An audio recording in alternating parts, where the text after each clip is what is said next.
శ్రీ శంకరాచార్య మహాశివత్వాలు జలస్థానకంత శిష్యం జ్ఞానస్మృతులు సంతమానంతో శృతి స్మృతి పురాణానం ఆలయ కరుణాయ నమో భగవత్పాదం శంకరం లోకశంకరం జగవిద్యా విరాజయ గురుదృష్టయ తమోమి పరమాత్మానం సచిదానందం శంకరం శంకరాచార్య కేశవం మాధవాయణ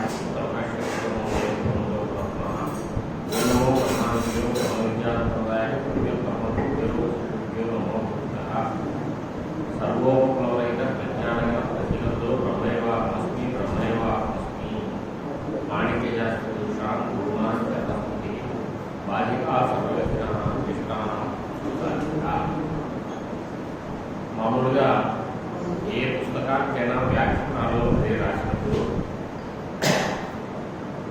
మొదటి శ్లోకానికి వ్యాఖ్యానం మొదటిగా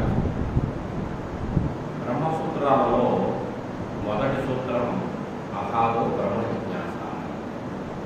కానీ ఈ అథాదో బ్రహ్మ జిజ్ఞాస అనే దానికి భాష్యం రాయడానికి ముందుగా అధ్యాస భాష్యము అని కొంత రాశారు శంకరాచార్య స్వామి. దీనికి అథాదో బ్రహ్మ జిజ్ఞాస అనే సూత్రానికి ఇది అర్థం చెప్పడానికి పైన చూస్తే కుదరదు.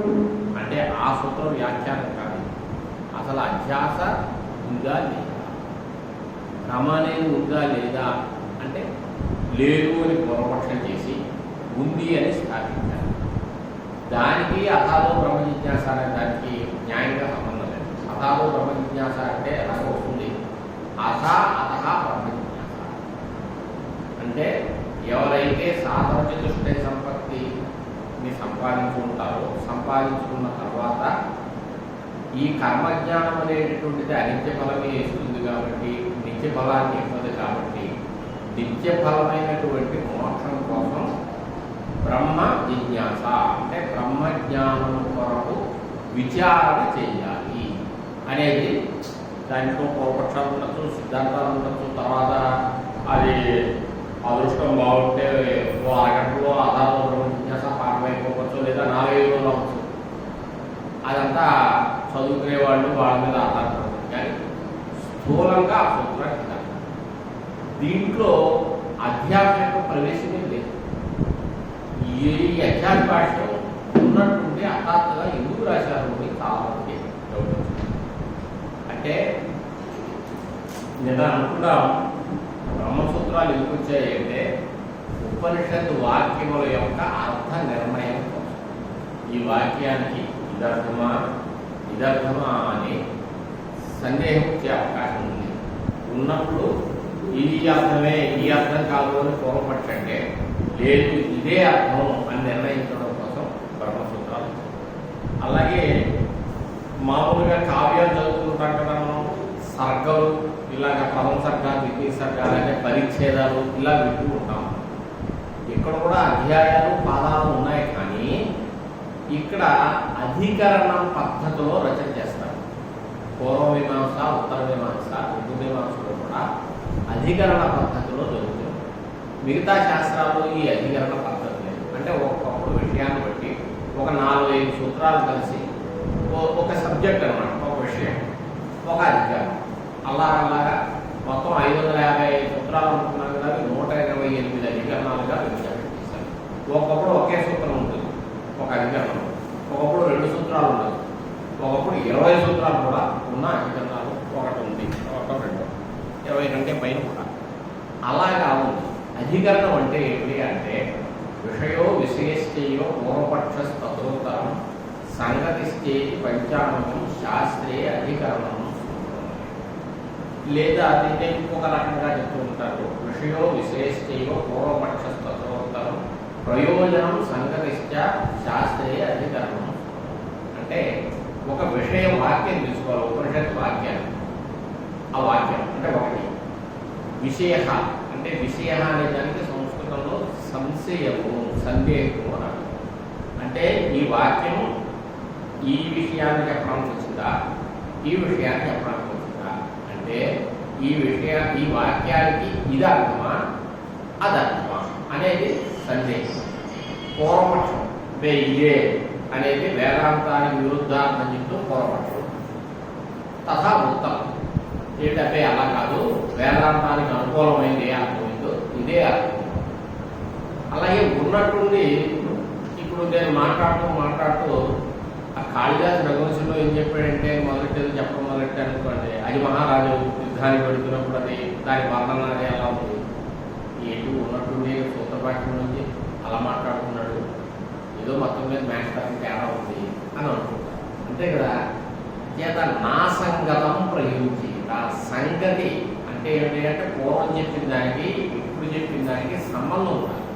అలా సంబంధం లేకుండా అసంగతంగా మాట్లాడేది ఏంటంటే అంటే సందర్భం లేకుండా న్యాయంగా అప్పుడు దాని అవసరం ఏం లేదు అలా మాట్లాడటం. అంచేత పూర్వాధికరణానికి దీనికి ఒక సంగతి సంబంధం ఉండాలి.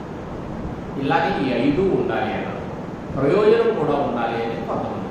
ఇలాగే ఇది అధికరణం. ఇలాగా ఈ వేదాంత శాస్త్ర విచారం జరుగుతుంది. ఆత్మవారే ద్రష్టవే శ్రోతవ్యో మంతవ్యో నిరీక్షాసితవ్య అని ఒక శృతివాక్యం ఉంది.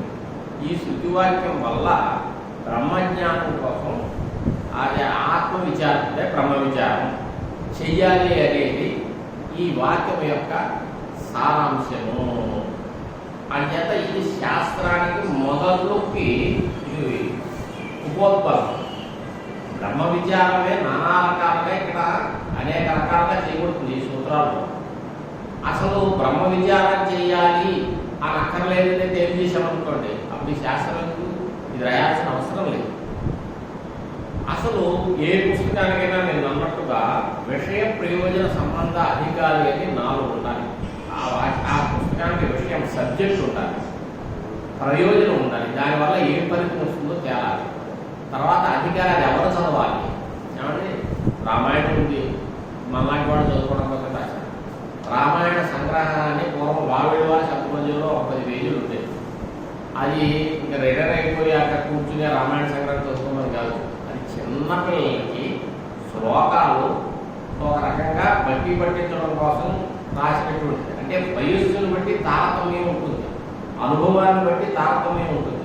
దాన్ని బట్టి వాళ్ళ స్థాయికి ఆయా గ్రంథాలు రచన అనేటటువంటిది మన సంప్రదాయం. అంచేత ఆ అధికారి ఎవరు దీనికి అనేది కూడా అంటే ఏ ఇంట్రెస్ట్ ఉన్నవాడు ఇందులో ప్రవేశించాలి. అలాగే సంబంధం అని వేదాంత శాస్త్రానికి విషయం ఏమిటి అంటే జీవ బ్రహ్మైక్య విషయ. జీవుడు పరమాత్మ ఒకటే అనేది ఈ బ్రహ్మసూత్రాలకే బ్రహ్మసూత్రాలను మనం అంటున్నాం కానీ ఎవరు వ్యాఖ్యాతలు కానీ వ్యాసులు కానీ బ్రహ్మసూత్రాలను రాలేదు. శారీరక మీమాంసా సూత్రములు.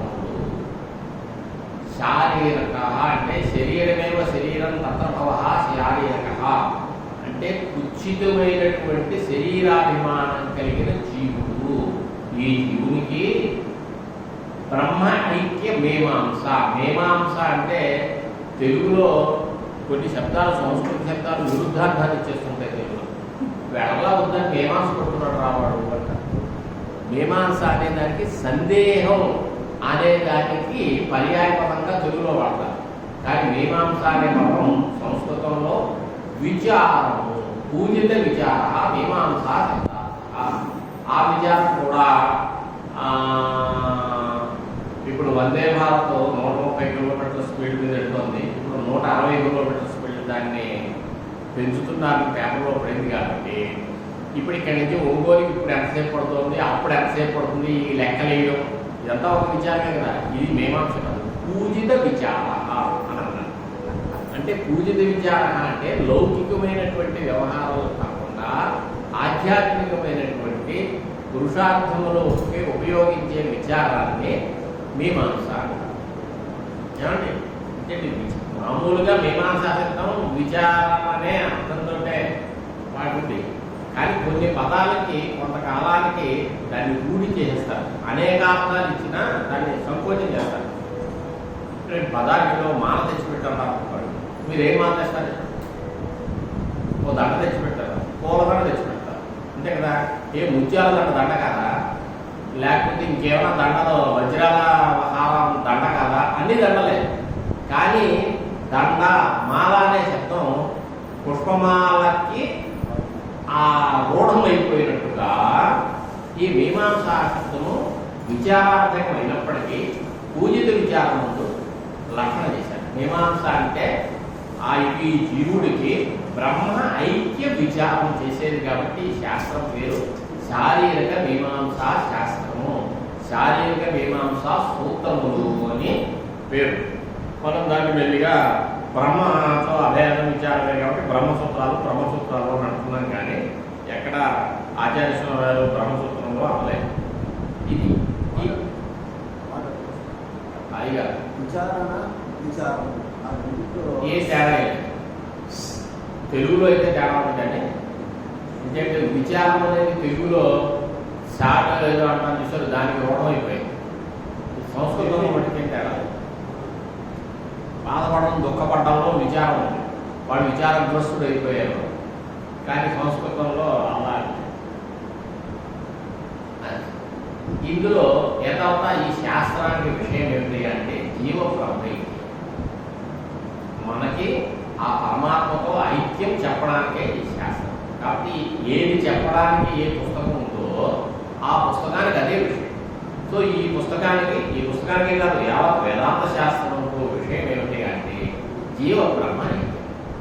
ప్రయోజనం ఏమిటి అంటే ఎవడైతే ఈ అధికారి అయ్యి ఈ జ్ఞానాన్ని ఈ పుస్తకాల ద్వారా జ్ఞానాన్ని సంపాదిస్తాడో వాడికి ఫలమైన మోక్షంతో ప్రాప్య భావం. లేదా పుస్తకానికే తీసుకున్నట్టయితే పుస్తకానికి మోక్షం రాక అంటే ప్రతిపాదక భావం అంటే ఆ విషయాన్ని ప్రతిపాదిస్తుంది. కాబట్టి ఈ జనరల్గా ప్రతి పుస్తకానికి అలాగే. ఇంకా అధికారి ఎవరు అంటే ఇందులో వస్తుంది సాధన చతుష్టయ సంపన్న, నిత్యానిత్య వస్తు వివేకము, ఇహామప్రాప్త ఫలభోగ వైరాగ్యము, తర్వాత శమధమాది శక్త సంపత్తు, ముముక్షత్వం అని 4 చెప్తారు. ఈ 4 ఉన్నవాళ్ళకే ఇక్కడ అధికారము అంటే విషయము, ప్రయోజనము, సంబంధము, అధికారి. ఈ 4 ఉన్నాయి కదా. ఈ 4 ఉన్నాయి కాబట్టి ఇటువంటి 4 ఉన్నటువంటి ఈ పుస్తకం పదానికి శాస్త్రం మొదలెట్టాలి అని. ఇప్పుడు పూర్వపక్షం ఏమన్నాడంటే ఈ శాస్త్రం అనవసరం, ఇంకేదో నువ్వు అన్న విషయము లేదు, ప్రయోజనము లేదు. ఏమంటే జీవ బ్రహ్మైక్యం విషయం, ప్రయోజనం ఏమిటి? మోక్షం. మోక్షం అంటే ఏమిటి? బంధనమూర్తే. మాకు మోక్షం అంటే వేరే లేదు. నేను గట్టిగా అనుకున్నాను, ఉన్న బంధం పోవడమే మోక్షం తప్ప కొత్తగా వచ్చేది మోక్షం కాదు. ఇది విషయం ఏమిటి? జీవ బ్రహ్మైక్యం. జీవుడు అంటే ఎవరు? కించిత్తుడైనటువంటి వాడి జీవుడు. బ్రహ్మ అంటే ఏమిటి? సర్వజ్ఞమైనటువంటిది బ్రహ్మ. నేను బ్రహ్మని కాను, నేను కించిత్తుడి కాబట్టి. ఎప్పుడైనా అప్పుడు కొంతమంది అధికారం లేకపోయినా పెద్ద పెద్ద పోస్టుల కోసం ప్రయత్నం చేస్తారు. కొంతమంది చాలా పెద్ద పోస్ట్ వచ్చినప్పుడు నాకు అంత శక్తి లేదండి, నాకు వద్దు అని మానేస్తుంటారు. అంతే కదా, ఆ పోస్టుకి నేను తగను అని అనేవాడు కూడా ఉన్నారు. అలాగే పరమేశ్వరుడు సర్వజ్ఞుడని తెలుసు. శృతులు వేదాల్లో మీద ఎస్ సర్వజ్ఞ సర్వవిధు అని. జీవుడు కించితుడు అని తెలుసు. కాబట్టి నేను బ్రహ్మనెలా అవుతాను? మనకి ప్రత్యక్షం, అనుమానం, ఉపమానం, శబ్దం అని ప్రమాణాలు ఉన్నాయి.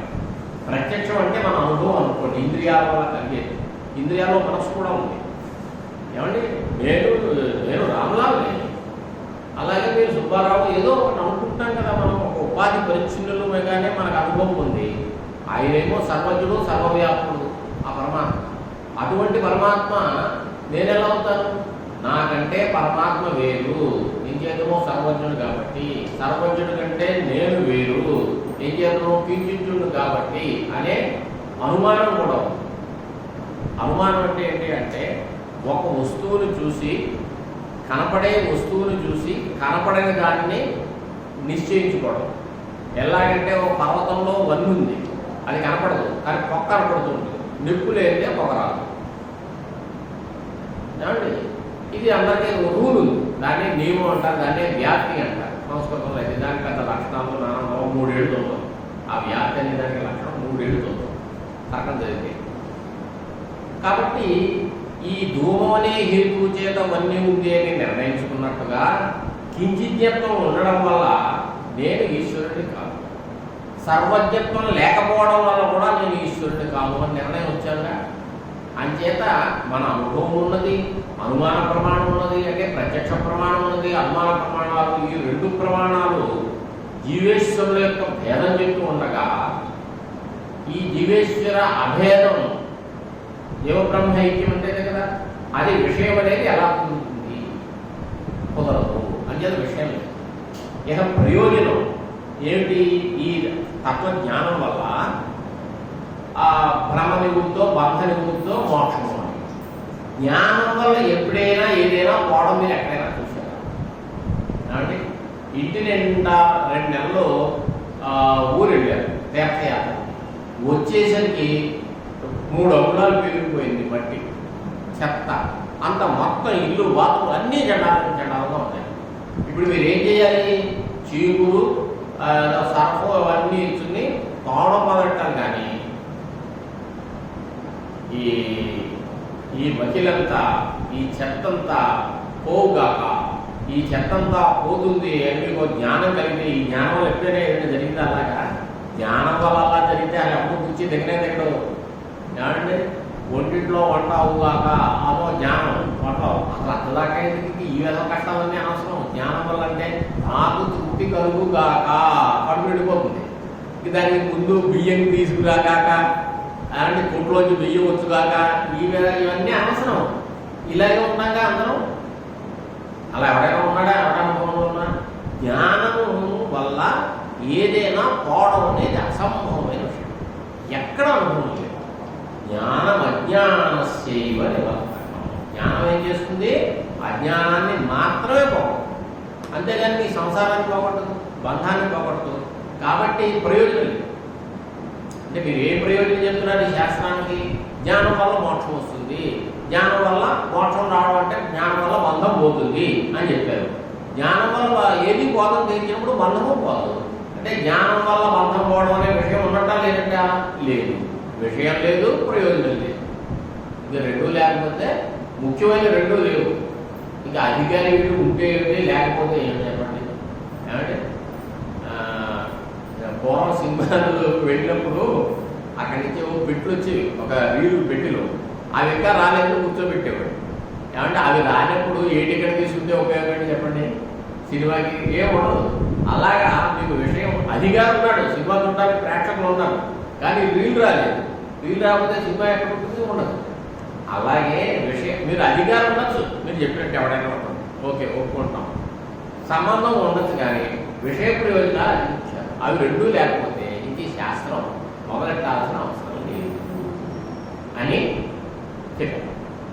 అయితే ఎందుకని విషయం లేదు అంటే చెప్పాం ఇదొకటి. అప్పుడు వీళ్ళు ఏం చెప్పారు?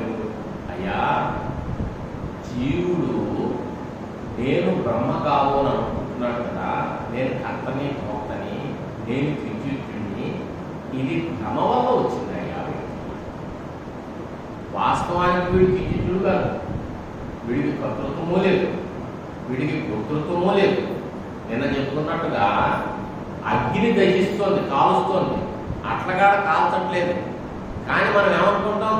అట్లగాడ కాలిందనే అనుకుంటున్నాం. అలాగే కర్తృత్వం కానీ, భోక్తృత్వం కానీ, ఇవన్నీ దుఃఖ భయాధిపత్వం కానీ, ఇవన్నీ అంతఃకరణ అంటే మనస్సువి అని అనుకోండి. కానీ ఈ మనస్సుకి మనకి తేడా తెలియలేదు. ఈ తేడా తెలియకపోవడం వల్ల తెలియలేదంటే కొంచెం తెలిసింది, అసలు తెలియకపోవడం లేదు. నాకు మనస్సు ఉంది అనుకుంటున్నాం అంటే, నాకు స్కూటర్ ఉందంటే నాకు మనస్సు ఉంది, మీరు స్కూటర్ ఒకటా? అలాగే నాకు మనస్సు ఉందంటే నేను మనస్సు ఒకటి కాదు, అది తెలుసు. కానీ మనస్సు ఆత్మ ఒకటి అంటే 2 రకాల అనుభవాలు ఉన్నాయి. స్వామిగారు వ్యక్తిగతాలు అక్కడ దాన్ని మనం ఆపాదించుకుంటున్నాం. కానీ వాస్తవానికి మనకి లేదు. అంటే మనకి కించిత్వం లేదు అంటే, నేను కించిత్తుడు కాబట్టి నేను పరమాత్మ కాను అన్నప్పుడు నీకు కించిత్వం లేకపోతే నువ్వు పరమాత్మ అయ్యే అవకాశం ఉంది. కాబట్టి జీవబ్రహ్మైక్యం ఉంది అనే విషయం సిద్ధిస్తుంది. సంగ్రహంగా చెప్తాను. అలాగే ప్రయోజనం కూడా ఏం చేతను ఈ బంధం ఉంది చూశారు, సంసార ప్రవాచ్యమైన బంధం, ఇది అజ్ఞానం వల్ల వచ్చింది. ఎప్పుడైతే మీకు బ్రహ్మజ్ఞానం కలిగిందో దీనివల్ల అజ్ఞానం పోతుంది. అజ్ఞానం పోతే అజ్ఞానం కాని కూడా పోతుంది. అజ్ఞానం పోతే అజ్ఞానం వల్ల వచ్చినటువంటిది పోతుంది. ఇప్పుడు మీకు తాడు అని తెలియలేదు అంటే తాడు యొక్క జ్ఞానం లేదు, అంటే తాడు యొక్క అజ్ఞానం.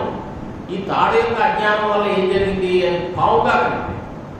ఎప్పుడైతే మీకు తాడు అనే జ్ఞానం కలిగిందో అప్పుడు తాడు యొక్క అజ్ఞానం పోయింది. ఎప్పుడైతే తాడు యొక్క అజ్ఞానం పోయిందో అజ్ఞానం వల్ల మీరు పావు అనుకున్నారని అంతవరకు బాగుందని అది కూడా పోయింది. ఎప్పుడైతే తాడని తేలిందో అప్పుడు పావునే భ్రమ ఉండదు కదా.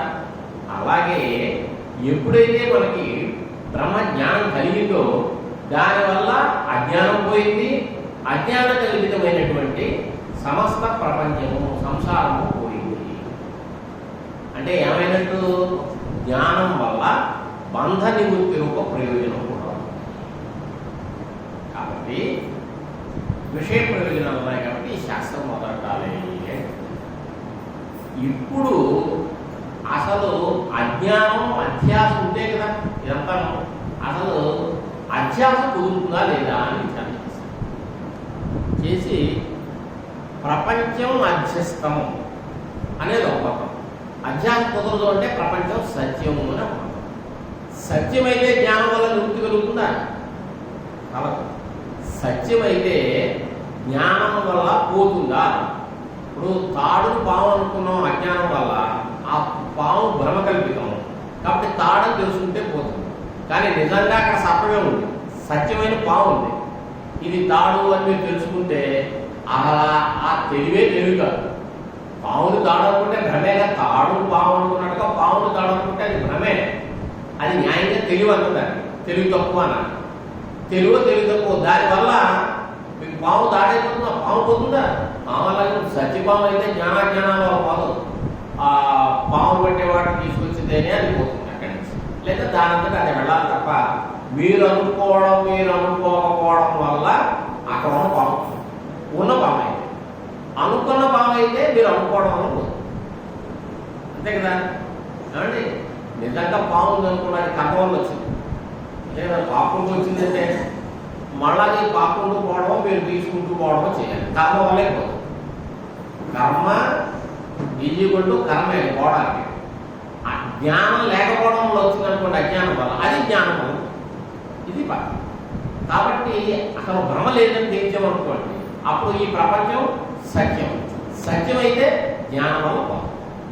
అందుకని ప్రపంచం భ్రమ వల్ల వచ్చింది కాదు అని వాడు కనుక సాధించగలిగితే ఈ ప్రపంచం సత్యం అని తెలియదు. ప్రపంచం సత్యం అని తెలిగితే జ్ఞానం వల్ల ప్రపంచ నివృత్తి రూప బంధ నివృత్తి రూప మోక్షం లేదు, ప్రయోజనం లేదు. కాబట్టి ఈ శాస్త్రం మొదలెట్టాల్సిన అవసరం లేదు, మా శాస్త్రంతో చాలు. మీరు అంటే కొంతమంది అలా అనుకుంటూ ఉంటారు, ఏదో ఒక ఫైనాన్స్ డిపార్ట్మెంట్ దిగిపోతుంది, యూనివర్సిటీలో జరిగే తంతంతా ఇస్తే అది ఎంతసేపు సీనియరే హెడ్గా ఉంటాడు. అప్పుడు ఆ హెడ్షిప్ రొటేషన్ కూడా లేదు. ఇప్పుడైతే ప్రతి 3 ఏళ్ళకి మార్చేస్తారు. ఈ హెడ్షిప్ ఆయనను ఈయన 2 రోజులు తేడాలో తెలియాడు. ఎప్పుడు ఆయన కిందే జీవితం అంతా ఉద్యోగం. ఆయనకి నాకు 2 రోజులే ఒకే టైంకి వాడడం. ఆయన 2 రోజులు ముందు జాయిన్ అయ్యాడు, నేను 2 రోజులు వెనక జాయిన్ అయ్యాను. ఎప్పుడు అయినా విభాగాధ్యక్షుడు, ఎప్పుడు అయినా నాకు ఎప్పుడు వస్తుంది. అందుకని మనకు కావాల్సిన విషయం ఏదో వచ్చినప్పుడు దాన్ని 2 ముక్కలు చేస్తాను. నేను తక్కువ అనుకోండి, న్యాయ డిపార్ట్మెంట్ నేను, లేదా మా సీనియర్ న్యాయ డిపార్ట్మెంట్ హెడ్, నేను ఏం చేస్తానంటే అప్లైడ్ న్యాయాన్ని పేరు పెడతాను. అప్లైడ్ న్యాయాన్ని పేరు పెట్టి అది మళ్ళీ వేరే డిపార్ట్మెంట్ పీకేమవుతుంది. ఏదో ఇలాగే దొరుకుతుంది యూనివర్సిటీలో. మళ్ళీ ఇప్పుడు అన్నీ కనిపిస్తున్నాను అంటే ఏం చేయండి, గవర్నమెంట్ స్టార్ట్ అవ్వట్లేదు ఎందుకు వచ్చిందని. అలాగా మా శాస్త్రం చాలు, ఇవాళ మీ శాస్త్రం ఎందుకు, ఇది అక్షరం లేదు అని. అంచేత ఇప్పుడు భ్రమని సాధించాల్సిన పని ఆయన ఎత్తి మీద పడింది. అందుకని భ్రమని సాధించడమే అధ్యాస భాష. భ్రమని సాధిస్తేనే ఈ ఈ ప్రపంచ భ్రమ, ప్రపంచము భ్రమ, భ్రాంతము, భ్రాంతి జన్యము, కల్పితము తెలియదు. కల్పితమైతేనే జ్ఞాన నివృత్తి రూపమైనటువంటి మోక్షం. అందుకని భ్రమని సాధించాల్సిన అవసరం ఉంది. అంచేత డైరెక్ట్గా అథాతో బ్రహ్మ జిజ్ఞాస అనే సూత్రానికి వ్యాఖ్యానంగా లేకపోవచ్చు, కానీ అధ్యాత్మ భాష్యం లేదే శాస్త్రమే లేదు. అందుకని అధ్యాత్మ భాష్యం ఆచార్య స్వామి వారు రాశారు. అసలు దాంట్లో ముఖ్యమైన పాయింట్ చెప్పిన తర్వాత వాక్యాలు చదువుతుంది. ఎందుకంటే ఆచార్య స్వామి వారి వాణి వినడం కూడా నేను అందుకే ఇదంతా ఆలోచించి ఆయనకి మొన్న నేను వాట్సాప్లో ఒక ఫైల్ పంపించాను. మరి ఆయన చూడలేదు, చూసి మీకు చెప్పలేదు. ఒక 100 పేజీలు పుల్లేల రామచంద్రుడు గారు, ఆయన ఉస్మానియా యూనివర్సిటీ ప్రొఫెసర్గా పనిచేసేవారు. ఆయన తెలుగు చేసినటువంటి భాష్యాన్ని పంపించాను, చతుస్సూత్రి వరకు. అంటే అందులో ఆయన చాలా బ్రహ్మసూత్రాల అనువాద గ్రంథాలు ఉన్నాయండి. పూర్వం ఎవళ్ళు మూలం ఇచ్చేవాడు, ఒక సూత్రం ఇస్తారు, ఆ భాష్యంలో విషయాన్ని అంతా తెలుగు రాస్తారు. అసలు శంకరవాణి లేదు ఆ పుస్తకాల్లో. రామచంద్రుడు గారి వాటికి భాష్యం ఇచ్చి దానికి అనువాదం రాశారు. మీరు అందరూ ఆ పుస్తకాలు తెచ్చుకుంటే ఏదో కాస్త చూస్తూ ఉంటారు, ఏదో చదువుకున్నామని ఫీలింగ్ వస్తుంది. కాబట్టి ఏ శంకర జయంతినాడో ఎప్పుడు మీరు ఆ పుస్తకం వేసుకుని ఆ కనీసం ఆ చతుస్సూత్రి పారాయణ చేసే అవకాశం ఉంటుంది అని నేనైతే పంపించాను. ఏమండి ఏంటి అంటే ప్రపంచము బ్రహ్మ భ్రమ పక్కన పెట్టండి. మనకు అనుభవంలో ఉన్న ఒక భ్రమను తీసుకోండి. ఏమిటి? తాడు పావుగా కనపడి, లేదా శుద్ధి రజితంగా కనపడి. శుద్ధి అంటే ముత్యపు చిప్ప, రజతం అంటే వెండి. ముత్యపు చిప్ప వేరు, వెండి వేరు, తాడు వేరు, పాము వేరు. కానీ దాంట్లో కొన్ని సమాన ధర్మాలు ఉన్నాయి. కొంచెం తెల్లగా ఉండడం, తలతల మెరవడం, ఎందుకంటే ముత్యపు చిప్పలో ఉంటుంది, వెండిలో ఉంటుంది. అంటే సాదృశ్యం ఉండాలి. అంతేగాని మీరు ముత్యపు చిప్పం చేసి రజితం అనుకున్నారు, కానీ ఎప్పుడైనా బొగ్గు చూసి రజితం అనుకున్నారా? ఎందుకు అనుకోలేదు? అదేంటి దానికి దీనికి కూలిగే లేదు కదా, కూలిగే లేదు ఎలా కొనపడతాం, అలా పాడడం. అందుకని శుద్ధిని చూసి రజితం అనుకుంటాం. తాడు చూసుకున్నాం, తాడు కూడా ఎలా పొడుగుతూ ఉంటుంది, పాము పొడుగుతూ ఉంటుంది. కొంచెం తాడైతే ఇంతంత బాగుంటుంది, ఆ దొంగలాగా. మరి మనం ఎక్కడ షిప్ ఎక్కి చూడలేదు. పెద్ద పెద్ద షిప్పులు అయితే ఇంతంతలో తాళ్ళు ఉంటాయి ప్లాస్టిక్. మనం అలాంటి మామూలు మన పల్లెటూరు వాడు మనకి ఏం పెద్దగా జ్ఞానం లేదనుకుంటాం. మెరైన్ ఇంజనీరింగ్లో అవి చదవలేదు. సో తాడు పాములు మనకు సాదృశ్యం. ఇప్పుడు మీరు శుద్ధిని చూసి ఏం భ్రమపడ్డారు? వెండి అని భ్రమపడ్డారు. మీకు అసలు వెండి తెలుసా తెలియదా? ఉంటుంది అసలు ఏదో వెండి తెలియకపోవడం ఏంటంటే మా ఇంట్లో వెండి గ్లాసులు ఉన్నాయి, వెండి గ్లాసులు ఉన్నాయి అంటే నిజమైన వెండిని మీరు చూసినారు, అంతే కదా. చూసినటువంటి ఒక వస్తువుని చూస్తే మొట్టమొదట కలిగితే మనకి జ్ఞానం ఉండాలి. అంటే దాన్ని అనుభవము అంటారు. దీనివల్ల మీకు సంస్కారం కలుగుతుంది ఒక అన్ని. తర్వాత ఎప్పుడైనా అలాంటివి చూసినప్పుడు అది గుర్తుకొస్తుంది. మీరు ఒక వస్తువుని చూశారనుకోండి, మళ్ళా ఒకప్పుడు గుర్తుకొస్తుంది, ఒకప్పుడు గుర్తుకురాదు. ఎందుకని? ఆ సంస్కారం ప్రబలంగా మీరు ఒకసారి చూశారు, జస్ట్ 5 minutes, 5 నిమిషాలు ఒక వ్యక్తిని చూశారండి. 8 ఏళ్ల తర్వాత 10 ఏళ్ల తర్వాత వ్యక్తి మీకు కనపడతారు. అప్పుడు మీకు జ్ఞాపకం వస్తారా? రా. ఎందుకని? ఆయన చూడలేదా? మీరు చూశారు, మరి ఎందుకు జ్ఞాపకం లేదు? చూస్తే అంటే ఆ సంస్కారం బలంగా చూశాము అంటే జ్ఞానం కలిగింది. జ్ఞానం కలిగింది అంటే సంస్కారం వచ్చింది, ఉంది. కానీ అది ఉపయోగపడేంత గట్టిగా మీకు సంస్కారం కలగాలి. ఏమండి? అదే వ్యక్తిని 4-5 రోజులు ఆ వ్యక్తితో కలిసి ఉన్నాం, తర్వాత 10 ఏళ్ళకే చూశారు. మీకు గుర్తొస్తున్నాడు లేదా? గుర్తొస్తున్నాడు. ఎందుకని?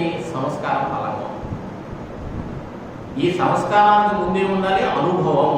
అంటే మనిషిని చూసి ఉండాలి, దాన్ని అనుభవం అనే పేరు చెప్తారు. ముందు మీకు రజితం తెలిసి ఉండాలి. ఇది జ్ఞాపకం కావడం దగ్గర ప్రక్రియ.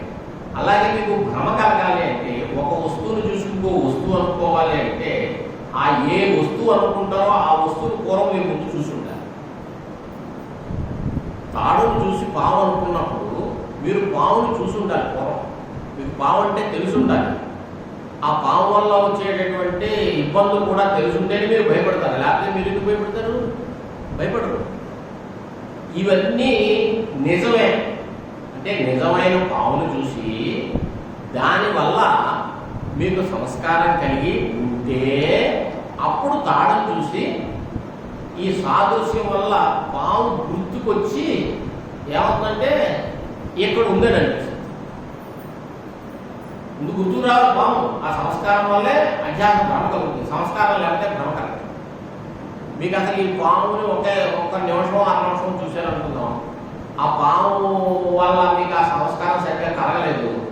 కలగనప్పుడు ఇప్పుడు తాడు చూస్తే పాము అనే భ్రమ కలుగుతుందా? కలగదు. మీకు ఆ సంస్కారం గట్టిగా ఉండాలి.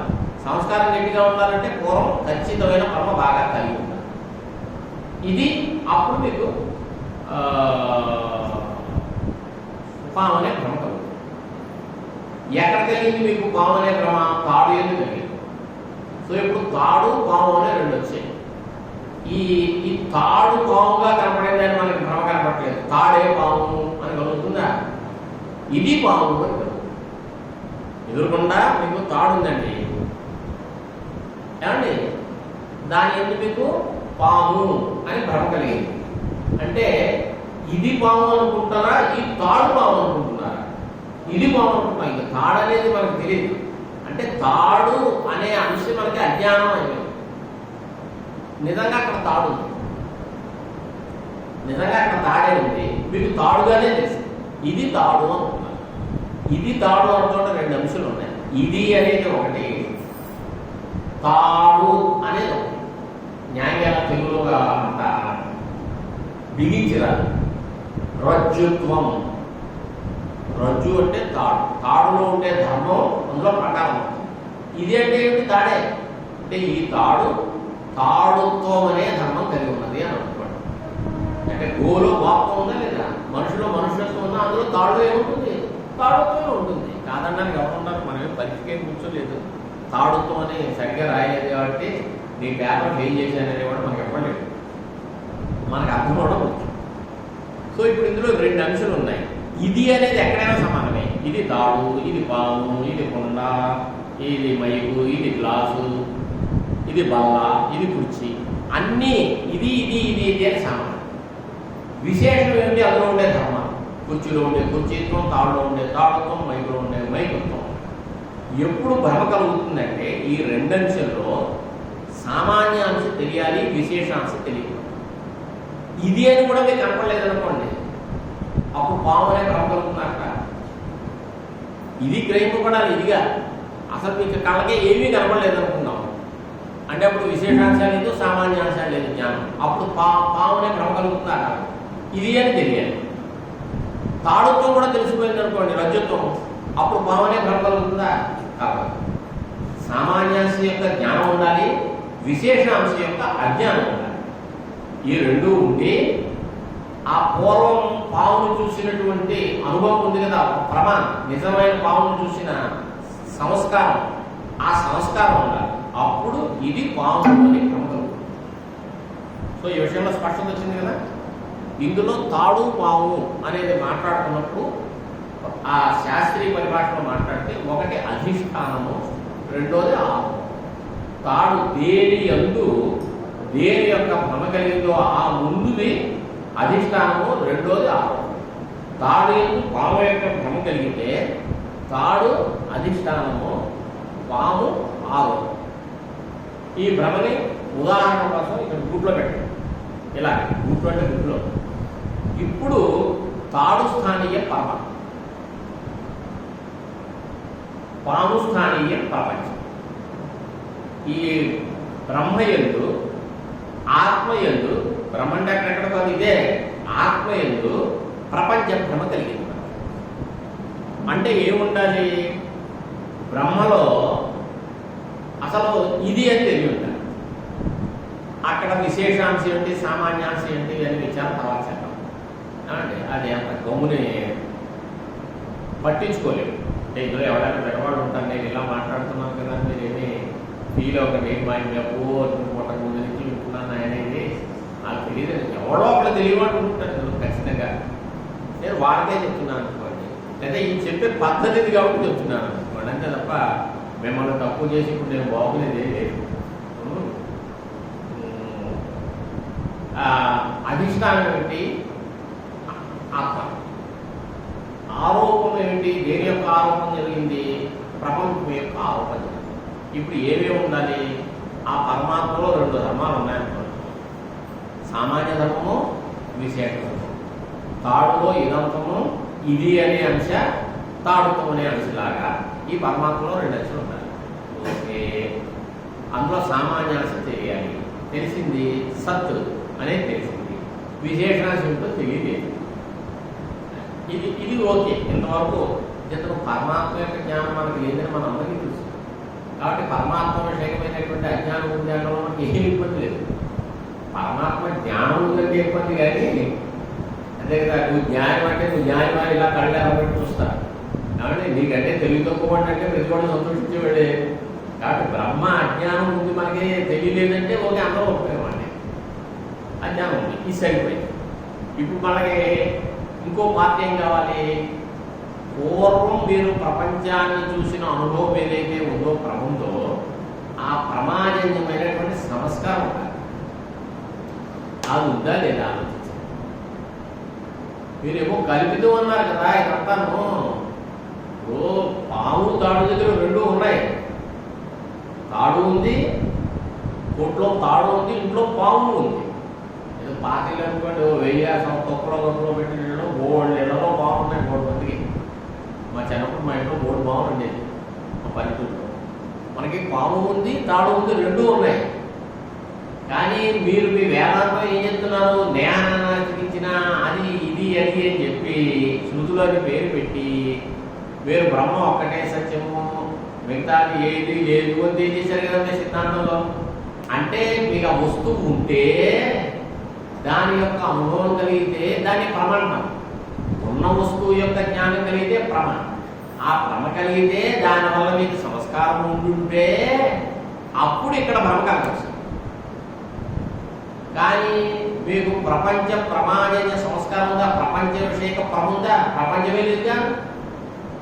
ప్రపంచ జ్ఞానే మీకు ఘట జ్ఞానం కలిగిందా లేదా చెప్పండి. ఎప్పుడైనా కలిగింది. పట జ్ఞానం కలిగిందా? పటం అంటే వస్త్రం, ఫోటో కాదు, గుర్తుపెట్టుకోండి. అది కలిగింది. ఎప్పుడైనా వంధ్యాపుత్రుడి విషయమైనా భ్రమ కలిగిందా? వంధ్యాపుత్రుడు అంటే గొడ్రాలు కొడుకు. మీరు సుబ్బారావు చూశారు, రామారావు చూశారు, ఇంతమందిని చూశారు. కానీ గొడ్రాలు కొడుకుని ఎప్పుడైనా చూసారా లేదా? మీరు చూడకపోతే ఇంకా ప్రమేయం ఉంటుంది. మీకు దాని సంస్కారం ఉంటుంది. అంచేత మీరు ప్రపంచం భ్రాంతి సిద్ధం అన్నారు, కల్పితం అన్నారు. కల్పిత వస్తువు యొక్క జ్ఞానం ఎక్కడైనా ఉంది అంటే దాన్ని ఏమంటారు? భ్రమంటారా, భ్రమంటారా? భ్రమనే అంటారు. ఇప్పుడు శుద్ధి ఎందు రహిత భ్రాంతి కలిగింది, తాడు ఎందు సర్పభ్రాంతి కలిగింది. మీకు సర్పం కనబడింది. ఈ సర్పము ఇది సర్పము, ఇది పాము అని అనుకున్నారు. ఈ అనుకున్న జ్ఞానాన్ని భ్రమ అంటారా, భ్రమ అంటారా? నిజం అంటారా, అబద్ధం అంటారా? అబద్ధం అనే అంటాం. నిజం అనంగా పాము నిజం కాదుగా. విషయం నిజం అయితే దాని యొక్క జ్ఞానం నిజం. విషయం అబద్ధం అయితే ఆ జ్ఞానం, ఆ విషయం యొక్క జ్ఞానం అబద్ధం. ఇదే పద్ధతి. కాబట్టి మీరు ప్రపంచం సత్యమైతే ప్రపంచ విషయక జ్ఞానం ప్రమయుడు. ఆ భ్రమ ఉంది కాబట్టి తజ్జన్య సంస్కారం ఉంది కాబట్టి ఎప్పుడైనా మీరు బ్రహ్మను చూసి ప్రపంచం అని భ్రమపడే అవకాశం ఉంది. కానీ మీ ప్రపంచం భ్రమే, సత్యం కానే కాదు. అంచేత మీకు ప్రపంచ జ్ఞానం ఉంది అంటే ఆ ఉన్న జ్ఞానం భ్రమ కాదు, భ్రమ. భ్రమజన్య సంస్కారం ఉంది కానీ ప్రమజన్య సంస్కారం లేదుగా. ఇందాక మనం గూట్లో కొన్ని పెట్టాం కదా, అంటే గుడ్ అంటే గుడ్లో, అందులో ప్రమజన్య సంస్కారమా, ప్రమజన్య సంస్కారమా? ప్రమజన్య సంస్కారం లేనే లేదు. లేనప్పుడు ఇది భ్రాంతి అని ఎలా చెప్పగలం? భ్రాంతి అనేది ఎలా కుదురుతుంది? కుదరదు. భ్రాంతి కాకుండా కనబడుతుందంటే అది సత్యమనే అర్థం. ఇప్పుడు పాము అనేది భ్రమ కాదు కానీ కనపడుతుంది. భ్రమ కాదు కనపడుతుందంటే అది సత్యమా, అబద్ధమా? సత్యమే. కాబట్టి ప్రపంచం భ్రమ సిద్ధం అనడానికి వీలు లేదు. ఇంకెంత సామగ్రి మీకు భ్రమకి ఏ కారణాలు ఉన్నావో అవి మీరు చెప్పలేకపోయారు. ప్రపంచం అందరికీ కనపడుతుందిగా. అందరికీ అనుభవంలో ప్రపంచం ఉందా లేదా? అంటే ఈ ప్రపంచం భ్రాంతి సిద్ధము కాదు. భ్రాంతి సిద్ధం కాదంటే అర్థం ఏంటి? సత్యం. సత్యం అయితే జ్ఞానం వల్ల దిగుతూ కలుగుతుందా? కలగదు. కలగకపోతే ఇంక బ్రహ్మజ్ఞానం ఎందుకు? ఈ పుస్తకాలు ఎందుకు? ఈ ఉపన్యాసాలు ఎందుకు? ఇవన్నీ అనవసరం. ఏమండి ఆ వేళ శంకరాచార్య వారు ఏదో సాధించి పెట్టారు కాబట్టి ఈ మైకులు ఇవన్నీ అమ్ముడు అవుతున్నాయి. మనం ఉపన్యాసాలు చెప్తున్నాం కాబట్టి పుస్తకాలు. ఆయనేమో అబ్బాయి బ్రహ్మజ్ఞానం వల్ల మోక్షం కాకూడదు అది అని ఏం చేస్తే ఇప్పుడు ఈ ఉపన్యాసాలు ఏవి లేవు. పైగా ఇంకోటి ఏంటి అంటే సమానమైన వాటిలో ఎందుకు భ్రమ కలుగుతుందండి. ఇందాక అనుకున్నాను కదా, శుద్ధిని చూస్తే తడతడ మెరుస్తుంది కాబట్టి ఆ రెండు సమాన ధర్మాలు ఉన్నాయి కాబట్టి రహితం అనే కలుగుతుంది. తాడు పావుకి కొన్ని సమాన ధర్మాలు ఉన్నాయి కాబట్టి కలుగుతుంది. మీ పరమాత్మ జ్ఞానరూపం, జ్ఞానపు ముద్ద.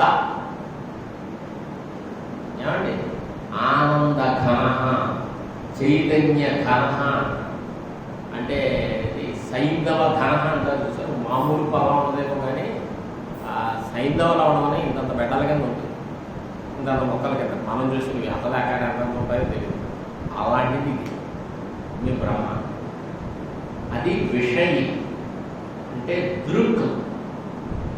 ఈ ప్రపంచము జడ స్వభావం, సత్వరజస్తమో గుణాత్మకం, దుఃఖ మోహాత్మకం. ఏమండి ఈ రెండింటికి అసలు ఎలా అవుతుంది? ఆజానుభావమైనటువంటి ఒక వ్యక్తి ఉన్నాడంటే ఆయన 6-4 అడుగులు ఉన్నట్టు చూడటం, 3 మరొక చూడటం కూడా ఉన్నాడు. ఎప్పుడైనా వీడిని చూసి వస్తుంటే వీధిలో వాడు అరే బాగా నిన్ను నువ్వు అనుకోలేదురా వాడుతున్నారా అంటే ఎవరి కళ్ళు పనిచేస్తే దాన్ని అడగండి. 6 అడుగులు 4 అడుగులు 6 అడుగులు 4 అడుగులు వాడే వ్యక్తిని మీరు 3 అడుగుల 6 అడుగుల వ్యక్తిని చూసి వాడు అనుకున్నాడు అంటే దాని అర్థం ఉందా? పోనీ ఇంటి అటైనా సరే 6-4 వాడు నేను వీడు అనుకున్నారా నువ్వు అన్నారు అనుకోండి, వాడు ఎలాగే కలుస్తాడు. ఏంటి నన్ను 3 అడుగుల నా ఉండేవాడిగా అనుకున్నావా ఉన్నవాడిని అని ఇద్దరు ఒక్కరు ఏమండి. అలాగా అంత పరస్పర విరుద్ధ స్వభావాలు, ఇంత పరస్పర విరుద్ధ స్వభావాలు ఉన్నటువంటి వేట్లని ఒకదాన్ని ఒకటనే ఎలా అనుకోగలరు? అనుకోలేనప్పుడు భ్రమ కాదు. అనుకోలేమంటే భ్రమ కాదు అన్నాడు. భ్రమ కాదు అంటే అర్థం ఏంటి? ప్రపంచం అసలు భ్రమ కుదరదు అని అంటున్నాడు. దుక్కు దృశ్యం అనే దాని గురించి ఒక 2 నిమిషాలు చెప్పుకుని ఇదేంటి ఇది అత్యవసరం. నిన్న అనుకున్నా కదా మనం ఆచార్య స్వామి కరుణామూర్తి ఏకశ్లోకైన ఒక శ్లోకం రాశారు. ఆ శ్లోకం చదువుకుంటే మీకు దృక్దృశ్య వివేకం బాగా, అసలు దృక్దృశ్య వివేక ప్రకటన వేరే అది చదివినప్పుడు బాగా అంటే అందుకంటే ఒకే శ్లోకం వస్తుంది. ఒక శిష్యుడు గురువు సంవాదం కింద ఉపనిషత్తులు ఉన్నాయి, చాలా మంది జరిగే ప్రక్రియ.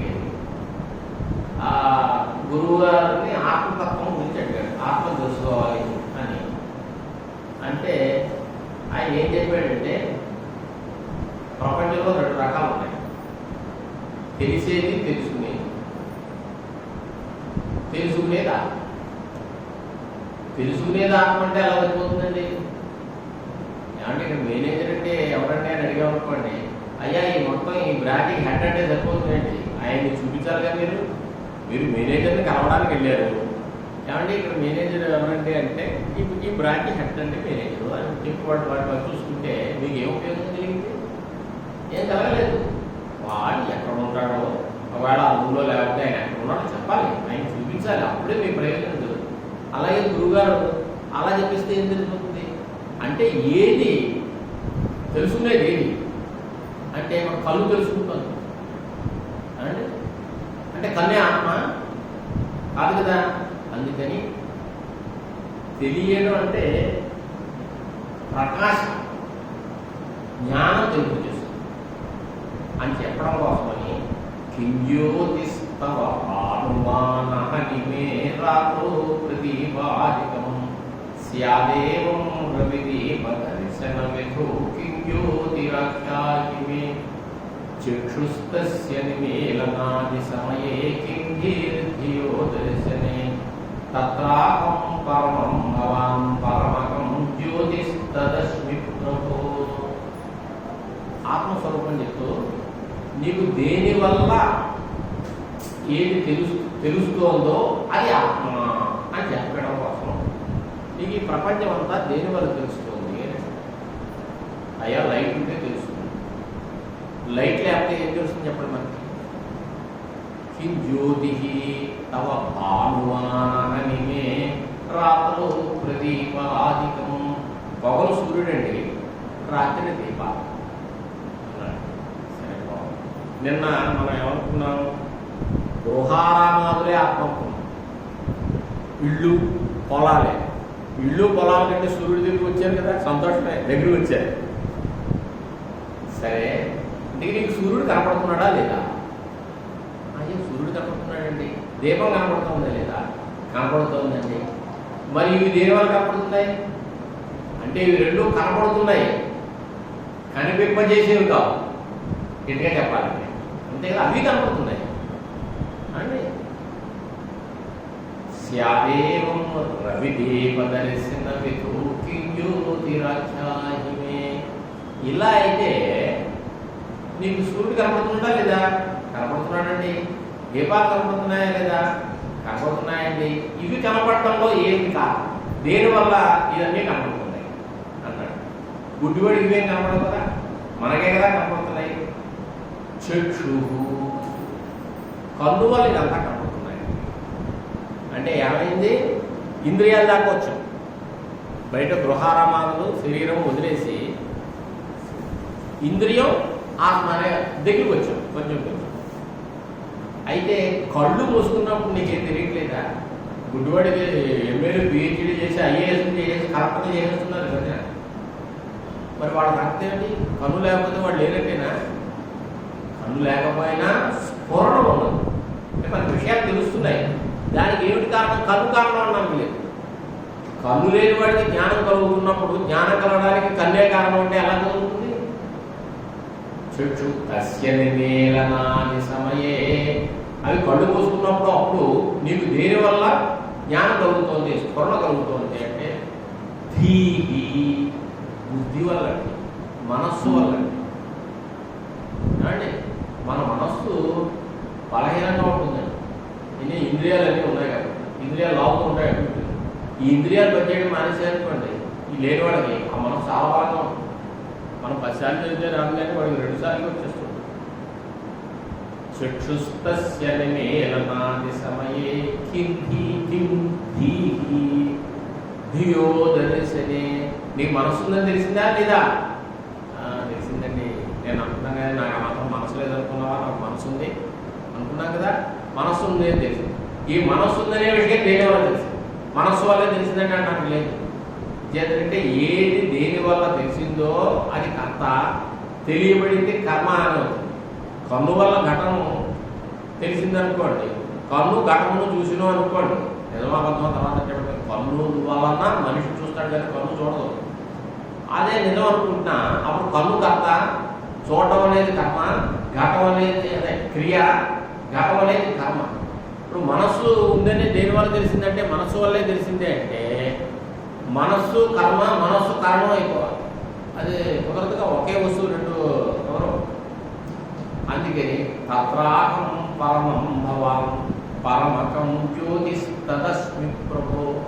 అక్కడ నేనే, నేనంటే మనస్సు కాదు, మనస్సును కూడా దాటి అక్కడ నేనే అయ్యున్నాను అని. అంటే ఇదంతా తెలిసింది అనే పార్ట్లోకి వచ్చినవన్నీ దృశ్యములు.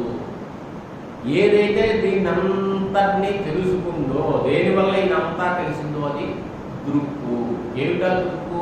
తత్రాహం పరమం భవాం పరమకం జ్యోతిస్తదస్మి ప్రభు అని ఏకశ్లోకి అంటారు. మొత్తం సర్వ వేదాంత సిద్ధాంత సార విశ్వాసం అలాగే అసలు ఆత్మ తెలుస్తుందా తెలియదా అనేది కూడా విచారం. ఒక్క విషయం గుర్తుపెట్టుకోండి, మీకు తెలిసినా తెలియకపోయినా అది మీకంటే వేరు. ఏమండి? ఇప్పుడు ఈ వేరు మీ అందరికీ కనపడిందా లేదా? ఈ వేలు మీ అందరికీ తెలిసిందా లేదా? మీ అందరికీ నాకు కూడా తెలిసింది ఈ వేలు. ఈ వేలు మీరు ఒకటా? తెలిసింది నాకు ఈ వస్తువు తెలుసు అనే జ్ఞానంలో విషయమైనటువంటిది తెలిసింది అంటాం. దాన్నే దృశ్యం అంటారు. ఇదంతా నాకంటే లేదు. నాకు తెలిసింది అంటే నాకంటే వేరే. అంతేగా ఇప్పుడు మీకు తెలిసిందిగా ఈ వేలు మీరు కాదు కదా. ఏమండి ఇప్పుడు ఇక్కడ ఉంగరం ఉంది నాకు వేలుకి, ఏమంటే కనపడుతుంది కదా. ఈ ఉంగరానికి చిన్న రాయి ఉంది. ఈ రాయి ఏ రంగు చెప్పండి? మీకు తెలుసా ఈ రాయి రంగు? తెలియదు. అంతే కదా. ఇప్పుడు నా చేతి దగ్గర రెండు ఉన్నాయి, ఉంగరం యొక్క రాయి, వేలు. ఈ వేలు మీకు తెలిసింది, రాయి తెలియలేదు. ఈ రెండు అంటే ఒకటి తెలిసింది, ఒకటి తెలియలేదు. ఈ రెండు మీరు కాదు. ఈ తెలిసిన వేలు మీరు కాదు, తెలియని రాయి మీరు కాదు. ఇందులో సందేహం లేదు. ప్రపంచం మొత్తం 2 విధాలుగా విభజించండి. తెలిసినది, తెలియదు. మూడోది ఏమైనా ఉంటుందా? మీకు కొన్ని తెలుసు ప్రపంచంలో, కొన్ని తెలియదు. అంతేగాని అంతేనంటే అది తెలియ అలా ఏమఉండదు.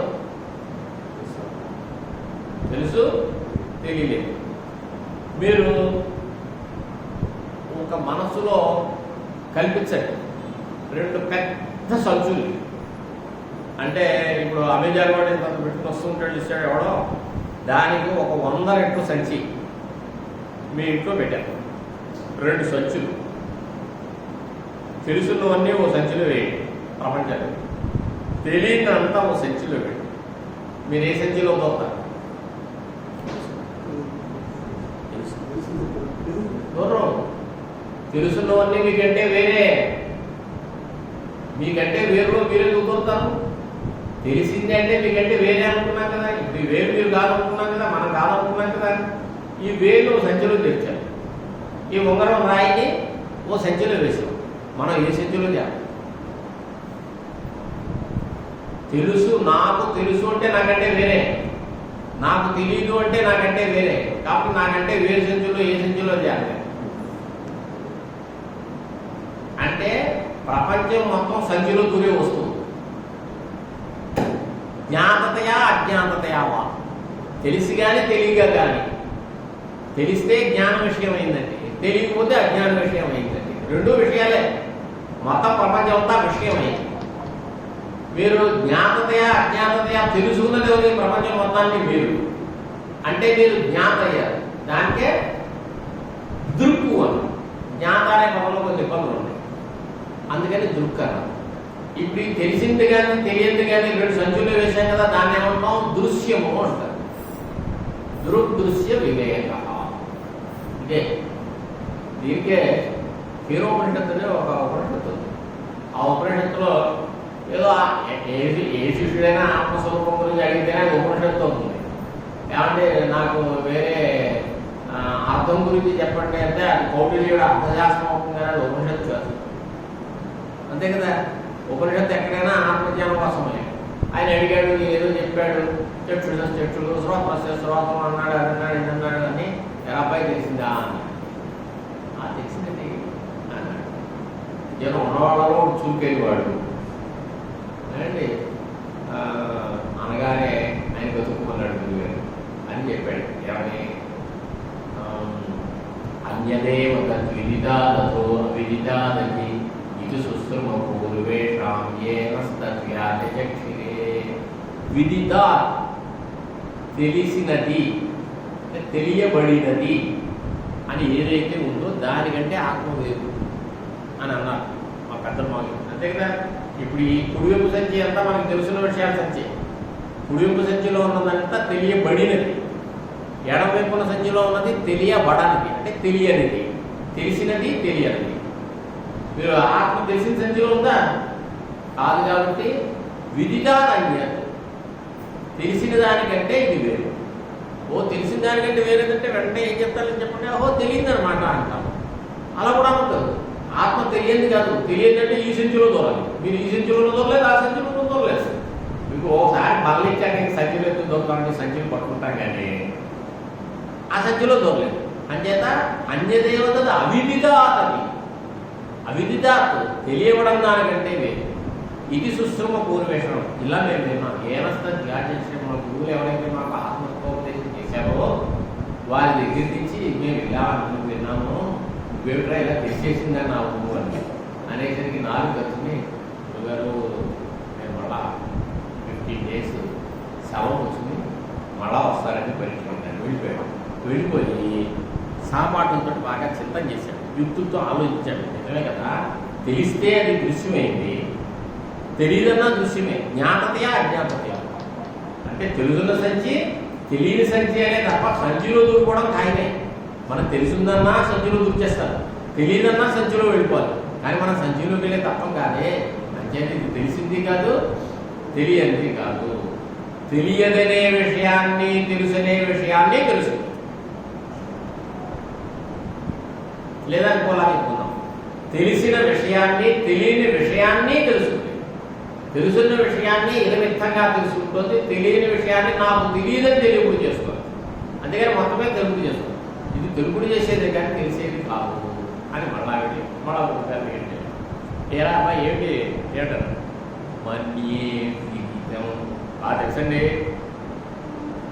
అనలేదు, తెలిసిందని అనుకుంటున్నారండి. మన్యే అనుకుంటున్నాడు. ఎందుకన్నాడు మన్యేసు వేదేవి, దానికే వివరణ. నేను బాగా తెలుసుని అనుకోవట్లేదు. నేను బాగా తెలుసు అంటే ఈ సంచిలో వేస్తాను ఆత్మ. ఆ సంచిలో ఆత్మ లేడు, ఎవరికి ఇష్టం లేదు. మన్యేసు వేదేవి, ఓ బాగా తెలియలేదండి, బాగా తెలియలేదా, అయితే తెలియలేదన్నమాట. అంటే మన్యేసు వేదేవి నవేదేవి, నవేదేవి నాకు తెలియలేదని కూడా అన్నాడు. తెలియలేదంటే ఈ సంచిలో వేస్తాను. మీరు నేను తెలియలేదు కూడా, నవేదేది నా అయితే తెలియలేదు అనమాట. చా మన్యేసు వేదేది నవేదేది నా వేద చా, వేద తెలిసింది, చా తెలియలేదు. వేద తెలిసిందంటే ఎలా తెలిసింది? ఇది తెలిసిన దానికంటే తెలియని దానికంటే వేరే తెలిసింది. వేద చా తెలియలేదు, అంతేగాని ఇదమిత్తంగా ఇది అని చెప్పడానికి తెలియలేదు. ఇదమర్థంగా తెలియాలి అంటే అర్థం ఏంటి తెలుసండి? ఇదం అంటే సామాన్యం. ఇందాక అనుకున్నాం కదా, ఒక వస్తువులో 2 ధర్మాలు ఉంటాయి, సామాన్య ధర్మము, విశేష ధర్మము. సామాన్యం అంటే ఇది, విశేషం అంటే ఏదో రజితత్వము, వెండిత్వము, ఏదో తాడుత్వము, ఇలా అనుకున్నాం కదా. అలాగా ఇదమిత్తంగా తెలియడం అంటే సామాన్య విశేష భావం తెలియాలి. బ్రహ్మలో 2 లేవు. అంచేది ఇదమిత్తంగా ఇది బ్రహ్మ అని తెలిసే అవకాశం లేదు. అంచేత చా తెలియలేదు. ఇప్పుడు మెంటల్ హాస్పిటల్ ఎవరైనా చెప్పండి, గురువుగారేనా? ఈ సమాధానం వింటే ఇంటికి మెంటల్ వస్తుందని దాంట్లో నేను మెంటల్ ఎక్కించడం కావాల్సింది చెప్పలేదు. ఇదే కరెక్ట్ సమాధానం. మా సబ్రహ్మచారి మండలంలో కూడా ఇది చదువుకునే వాళ్ళు ఇలా ఎవరైతే తెలుసుకున్నాడికే వాడికే ఆత్మతత్వం తెలిసింది. నాహమ్మన్యే సువేదేది నోనవేదేది వేదచ యోనస్ తద్వేద తద్వేద నోనవేదేది వేదచ అస్మాకం అస్మాకం సబ్రహ్మచారిణ మధ్య సహా వేద తద్వేద, వాడే తెలుసుకున్నాడు. ఎలాగా? నవేదేది వేదచ, అది తెలియబడేది కాదు, తెలియబడంది కాదు అని ఎవడైతే తెలుసుకుంటాడో వాడికే తెలిసిందండి ఆత్మతత్వం. నీకు తెలిసింది రా అబ్బాయి అని అప్పుడు గురుగారు చెప్పారు. అంచేత దృక్కు అంటే విషయి, విషయి అంటే జ్ఞానము. ఇప్పుడు మీకు కళ వచ్చింది ఏమండి, మీకు కళ వస్తే ఏం కళ అన్నాడు? కళ అంటే ఒక జ్ఞానమేనా? ఈ జ్ఞానం అంతకంటే వేరే ఏమైనా ఉంటాయి? కొమ్ములు ఏమైనా వస్తాయి? కళ వస్తాయి అంటే పడుకున్నాము, కళ వచ్చింది. పడుకోకముందే కొమ్ములు లేవు, కళ వచ్చాక 2 కొమ్ములు ఏమైనా వస్తున్నాయి? మనకి ఏమీ లేదు. పడుకున్నప్పుడు ఎలా ఉన్నామో అలాగే అయ్యో అంటే ఇప్పుడు మీరు కళలో ఏం జరిగింది? ఒక జ్ఞానం కలిగింది. అది పరమాత్మక జ్ఞానమా, పరమాత్మక జ్ఞానమా, నిజమైందా అబద్ధమైందా తర్వాత ఇచ్చారు. ఒక జ్ఞానం కలిగింది.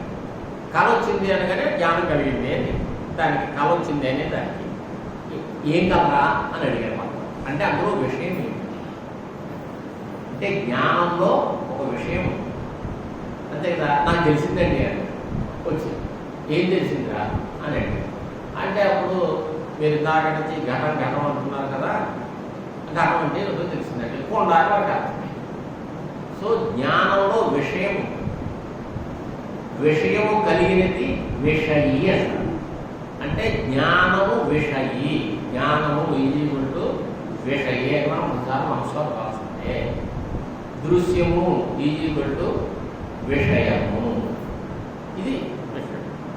ఇప్పుడు దృక్కు దృశ్యము అని అనుకుంటున్నాం.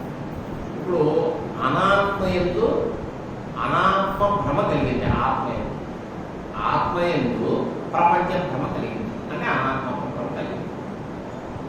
ఆత్మ ఎటువంటిది, ప్రపంచం ఎటువంటిది అంటే యుష్మత్ ప్రత్యేకం. ఎప్పుడైనా నేను చాలా గొప్పవాడిని, నేను చాలా తెలివైన వాడిని అని భ్రమపడతానేమో కానీ, మీ పేరు సుబ్బారావు గారు అనుకున్నాం, నేను సుబ్బారావు గారే భ్రమపడతానండి. అంటే ఈ సుబ్బారావు అనేటటువంటిది యుష్మత్ ప్రత్యేకం. మీరు ఏమంటే సుబ్బారావు గారు మీరు అని అంటున్నాగా, అంటే నేను సుబ్బారావు గారు అంటాను. మూడో వాడితో చెప్తే చెప్పచ్చు, నేను సుబ్బారావు గారు కలిసి ఎక్కడికో వెళ్ళాము, అంతేగాని నేను సుబ్బారావు ఇద్దరు నేననేది అస్మత్ ప్రత్యేకం, యుష్మత్ ప్రత్యేకం ఎదుర్కొన్నాము. విషయం అనే ప్రపంచం అంతా యుష్మత్ ప్రత్యేకం శ్రవణం తప్పు, అలాగే మాట్లాడతాం కదా. ఆత్మ అస్మత్ ప్రత్యేకం, అహం ప్రత్యేకం. కాబట్టి అసలు అక్కడే చాలా తేడా వచ్చేసింది. ప్రపంచంలో ఎక్కడ దీనికి ఒకదాన్ని ఒకటప్పుడు విశ్వదస్మత్ ప్రత్యేకో విషయ మొత్తం ప్రపంచం అంతా విషయం, దృశ్యం. ఆత్మ విషయి, చైతన్య స్వరూపం. ఏమండి నాకు తెలిసింది జ్ఞానం కలిగింది. ఈ జ్ఞానాన్ని వేరే జ్ఞానం అనుకోవచ్చేమో కానీ, నాకు జ్ఞానం కలిగితే ఘటం కలిగిందండి అని అంటాడు ఎవరైనా? ఘటం వస్తువు కర్మ వల్ల వస్తుంది తప్ప మీ బుద్ధి వ్యాపారాల వల్ల రాదు, మీరు అనుకోవడం వల్ల రాదు. జ్ఞానాల మటుకు మీరు అనుకోవడం వల్ల వస్తుంది. నాకు ఒక ఘట విషయంగా అంటే రక్త ఘట విషయంగా జ్ఞానం కలిగితే ఎప్పుడైనా నేను నీల ఘట విషయంగా జ్ఞానం కలిగింది అని భ్రమపడవచ్చు అక్కడ. అందుకని వస్తువు దగ్గర భ్రమ లేదు. నేను భ్రమ అనుకుంటే ఆ వస్తువుని అంటారు. అంచేత అది విషయి, ఇది విషయం. అత్యంత పరస్పర విరుద్ధ ధర్మం కలిగి ఉన్నాడు. తమ ప్రకాశవద్ విరుద్ధ స్వభావయో. ఒకటి శుద్ధ చైతన్య ఘనం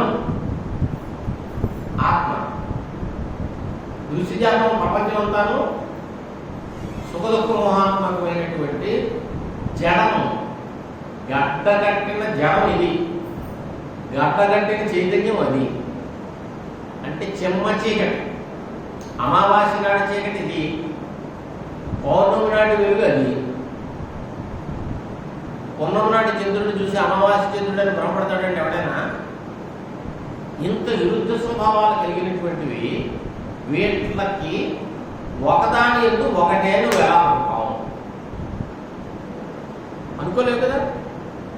ఒకదాన్ని చూసి ఇంకొకటి అనుకున్నప్పుడేగా భ్రమ. ఇప్పుడు ఆత్మ ఎందు అనాత్మ భ్రమ కలిగింది అంటే ఆత్మను చూసి అనాత్మ అనుకున్నాం, అంటే ప్రపంచం అనుకున్నాం. తాడు చూసి పాము అనుకున్నట్టుగా. కానీ ఇంత విరుద్ధ స్వభావాలు కలిగినటువంటివి కదా, దీన్ని ఒకదాన్ని చూసి ఒకటి అనుకునే అవకాశం లేదు. ఎలా అనుకుంటావు? అనుకోలేవు. అనుకోలేనప్పుడు అధ్యాస కాదు.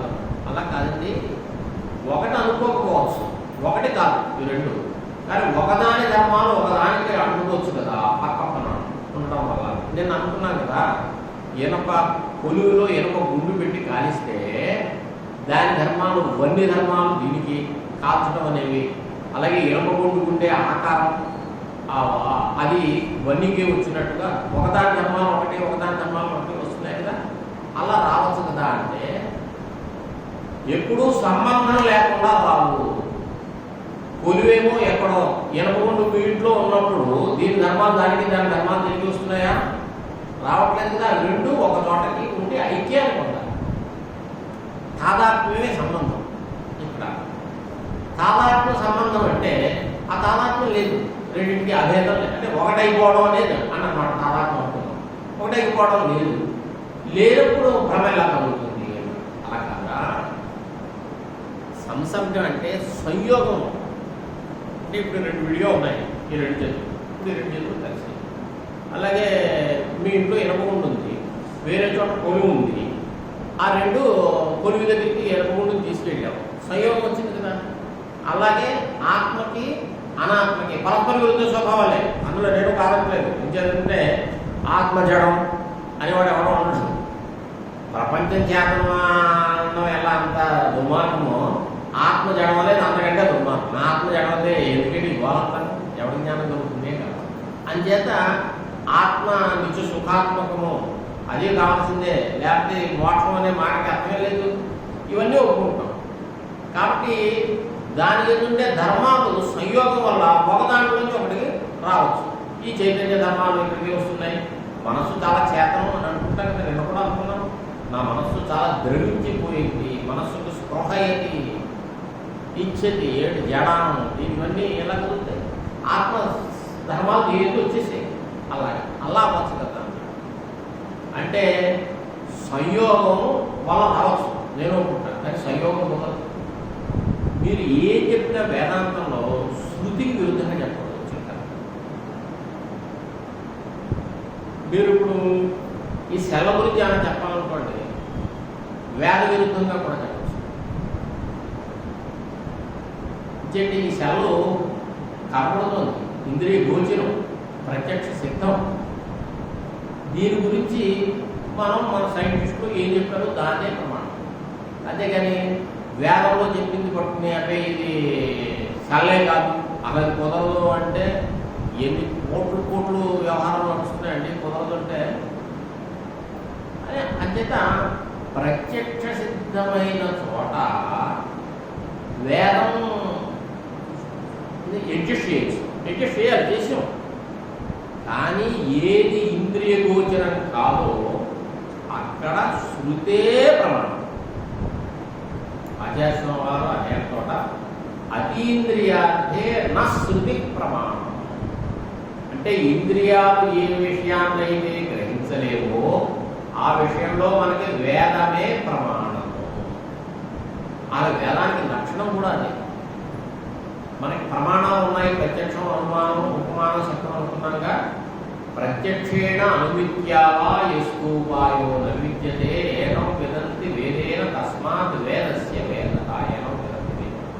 అంటే ఏది ప్రత్యక్ష ప్రమాణం వల్ల, అనుమాన ప్రమాణం వల్ల తెలియనటువంటి విషయాలు ఏవైతే ఉన్నాయో దాన్ని తెలియజెప్తోంది. కాబట్టి తెలియజేయుట వల్ల వేదము. వేదయతికి వేద. వేదయతి అంటే సంస్కృతంలో తెలియజేయుట. సంస్కృతంలో ప్రతి పదానికి చాలా జాగ్రత్తగా మనం పేరు పెట్టట్లేదండి. బొబ్బులు, గుడ్లు ఇలాంటి పేర్లు కాదు. వేదంలో ఉంది అంటే దానికి చక్కని వ్యుత్పత్తి ఉంటుంది, దానికి తగ్గట్టు ఉంటేనే ఆ పేరు. వేదానికి ఆ పేరు. అతీంద్రియాలే నా శృతికి ప్రమాణం. అంతేగా ఈ ఆత్మకి ఏమైనా కనబడుతుందా? కాబట్టి ఆత్మ విషయంలో ఇది శృతే ప్రమాణం. శృతి ఏం చెప్తుంది? అసంగో కేయం పురుష. పురుష అంటే ఆత్మ. ఆత్మకి ఏ సంబంధము లేదు దేంతో సంబంధం లేకపోతే ఈ ఆత్మకి అనాత్మకి సంబంధం పెట్టి ఈ సంబంధం వల్ల దీని ధర్మాలు దానికి, దాని ధర్మాలు దీనికి అనే మాట అవకాశం ఉందా? అది కుదరదు. చేత ఈ భ్రమ అనేది కుదరదు కదా అని పూర్వపక్షం చేశాడు.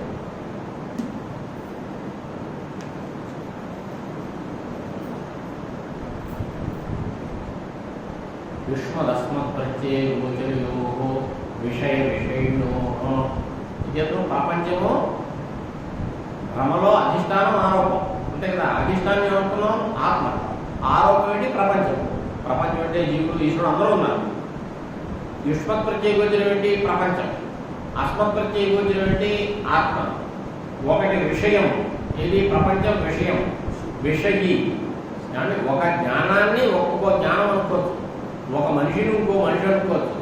ఈ మనిషి నేను డ్రాయర్ అనుకున్నాను, నేను మైక్ అనుకున్నాను, నేను స్పీకర్ బాక్స్ అనుకున్నాను. ఇలా ఎలా మాట్లాడుతుంది? అలా మాట్లాడకూడదు. అలా మాట్లాడితే ఒప్పుకోరు. ఒక మనిషిని ఇంకో మనిషి అనుకోండి, ఒక జాతరలో ఇంకో జాతరలు అనుకోండి. విషయమోహం, విషయమోహం, తర్వాత తమ ప్రకాశం విరుద్ధ స్వభావయో. ఒకటి చేతనం, ఒకటేమిటి కరడుగట్టిన చైతన్యం, ఘనీభవించినటువంటి చైతన్యం. ఇంకొకటి తమస్సు, అజ్ఞానరూపమైంది జడం. తమ ప్రకాశం విరుద్ధ స్వభావయో ఇతరేతర భావానుపత్వం అంటే తాదాత్మ్యం. న్యాయంగా ఇక్కడ కలుగుతున్నది అలాగే కలుగుతుంది. ఇక్కడ తాడు పాము బ్రహ్మని చూశారు, అక్కడ తాడు పాము సంసర్గం వల్ల మనం తాడును చూసి భయపెట్టడం అనేది తాడు రాలేదు. అక్కడ సంసర్గం లేదు, తాదాత్మ్యం. ఒక వస్తువుని ఇంకో వస్తువు అనుకున్నాం అంటే అక్కడ ఉన్న వస్తువుకి రెండో వస్తువు యొక్క తాదాత్మ్యం వచ్చింది. అక్కడ ఏముంది వస్తువు? ఇదం పదార్థం. దాని ఎందు రజతత్వం ఆరోపించాం అంటే రజత తాదాత్మ్యం వచ్చేసింది. అలాగా దాన్ని ఇతరేతర భావము అంటారు. అంటే ఇతరముతో ఇతర భావం, వేరే దానికి దీని యొక్క భావం, తాడుకి పాము యొక్క భావం, శుద్ధికి రజతత్వం యొక్క భావం. అలాగే అంటే దాని తాదాత్మ్యం అంటారు. అలాగే ఆత్మకు ప్రపంచం అనే భావం. ఇది కుదురుతుందా? ఎప్పుడు కుదురుతుంది? కొంతైనా కాస్త సాదృశ్యాదులు సమానత్వం ఉంటేనే కుదురుతుంది. ఇంత విరుద్ధ స్వభావాలకి తాదాత్మ్యం ఇతర భావానుభవంతో సత్యం కొల్లేవయా. దానికి తాదాత్మ్యం వద్దు, సంసర్గం కుదురుతుంది కదా, అంటే సంయోగం. ఇందాక అంటున్నా కదా, అసంగోహ్యం పురుష. శృతి ఏం చెప్తుంది? దానికి దేనితోటి సంబంధం లేదు. ఏతోటి సంబంధం లేకపోతే ప్రపంచంతో సంబంధం ఏంటని చెప్తాం. అంచేత సుతరామితర ధర్మాణ, ధర్మి సంసర్గ లేకుండా ధర్మముల యొక్క సంసర్గ కాదు. అంటే రెండు వస్తువులు కలిసి ఉంటే అప్పుడు దీంట్లో ధర్మాలు దాంట్లో ధర్మాలు దీంట్లో రావచ్చు. అది రెండు ధర్మములకు సంసర్గే కోరకపోతే ధర్మముల యొక్క అధ్యాస ఎలా ఉంటుంది? ఇనక ముందు ఇవన్నీ కలిసాయి, వాటికి సంసర్గం వచ్చింది. అప్పుడు దాంట్లో ఉండే ధర్మాలు దీనికి కాల్చడం అనేది, దీంట్లో ఉండే ఆకారం వర్తనత్వం దానికి వచ్చాయి. అక్కడ సంయోగం కుదురుతుంది, ఇక్కడ సంయోగం కుదరదు కదా, సంబంధం లేదు. ఇతరేతర భావమా సుతరాం కుదరలేదు, సంయోగాలు అసలు కుదరవు. కుదరనప్పుడు ధర్మముల యొక్క అధ్యాస కూడా కుదరదు. కాబట్టి అధ్యాసో మిథ్యేకి భవితుం. అధ్యాస మిథ్యా అని చెప్పడమే యుక్తము. అంటే ఇక్కడ మిథ్యా శబ్దానికి రెండు అర్థాలు ఉన్నాయి. ప్రమాణం ఒకటి, లేదు అంటే అభావవచనం, అపహ్నవచనం అంటారు. అంచేత ఇక్కడ ఈ అధ్యాస మిథ్య అంటే అధ్యాస అభావం, అంటే అధ్యాస లేదు అని చెప్పాలి. అధ్యాస లేదు అంటే ఏమైనట్టు కనపడుతోంది. అధ్యస్థమైన ఉండాలి, సత్యమైన ఉండాలి కనపడడం వస్తువు. ఈ అధ్యాస కుదరదన్నారు అంటే సత్యం. సత్యమైతే జ్ఞానానికి నివృత్తి లేదు, జ్ఞానానికి నివృత్తి లేకపోతే ఈ ప్రయోజనం లేదు, మోక్షం అనేది లేదుగా. మీ శాస్త్రం అనారంభణీయం అని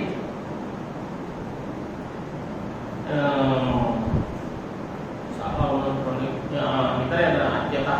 అందుకని అస్మత్ ప్రత్యయ గోచరే, దేని అధ్యాసం కుదరదు అది కూడా చెప్తున్నాడు. అస్మత్ ప్రత్యయ గోచరే, నేను అహం అనే ప్రత్యయానికి గోచరమైనటువంటిది ఆత్మ. విషయిణి, అది విషయి, దృక్స్వరూపం అనుకున్నాగా. దాని ఎందుకు ఇంకా చిదాత్మకే, చైతన్యాత్మకమే. చేతనంటే అహం అస్మత్ ప్రత్యయ గోచరం అంటే ఏమనుకున్నాము? అహం అనే ప్రత్యయం, నేను తెలుగులో చెప్తాను.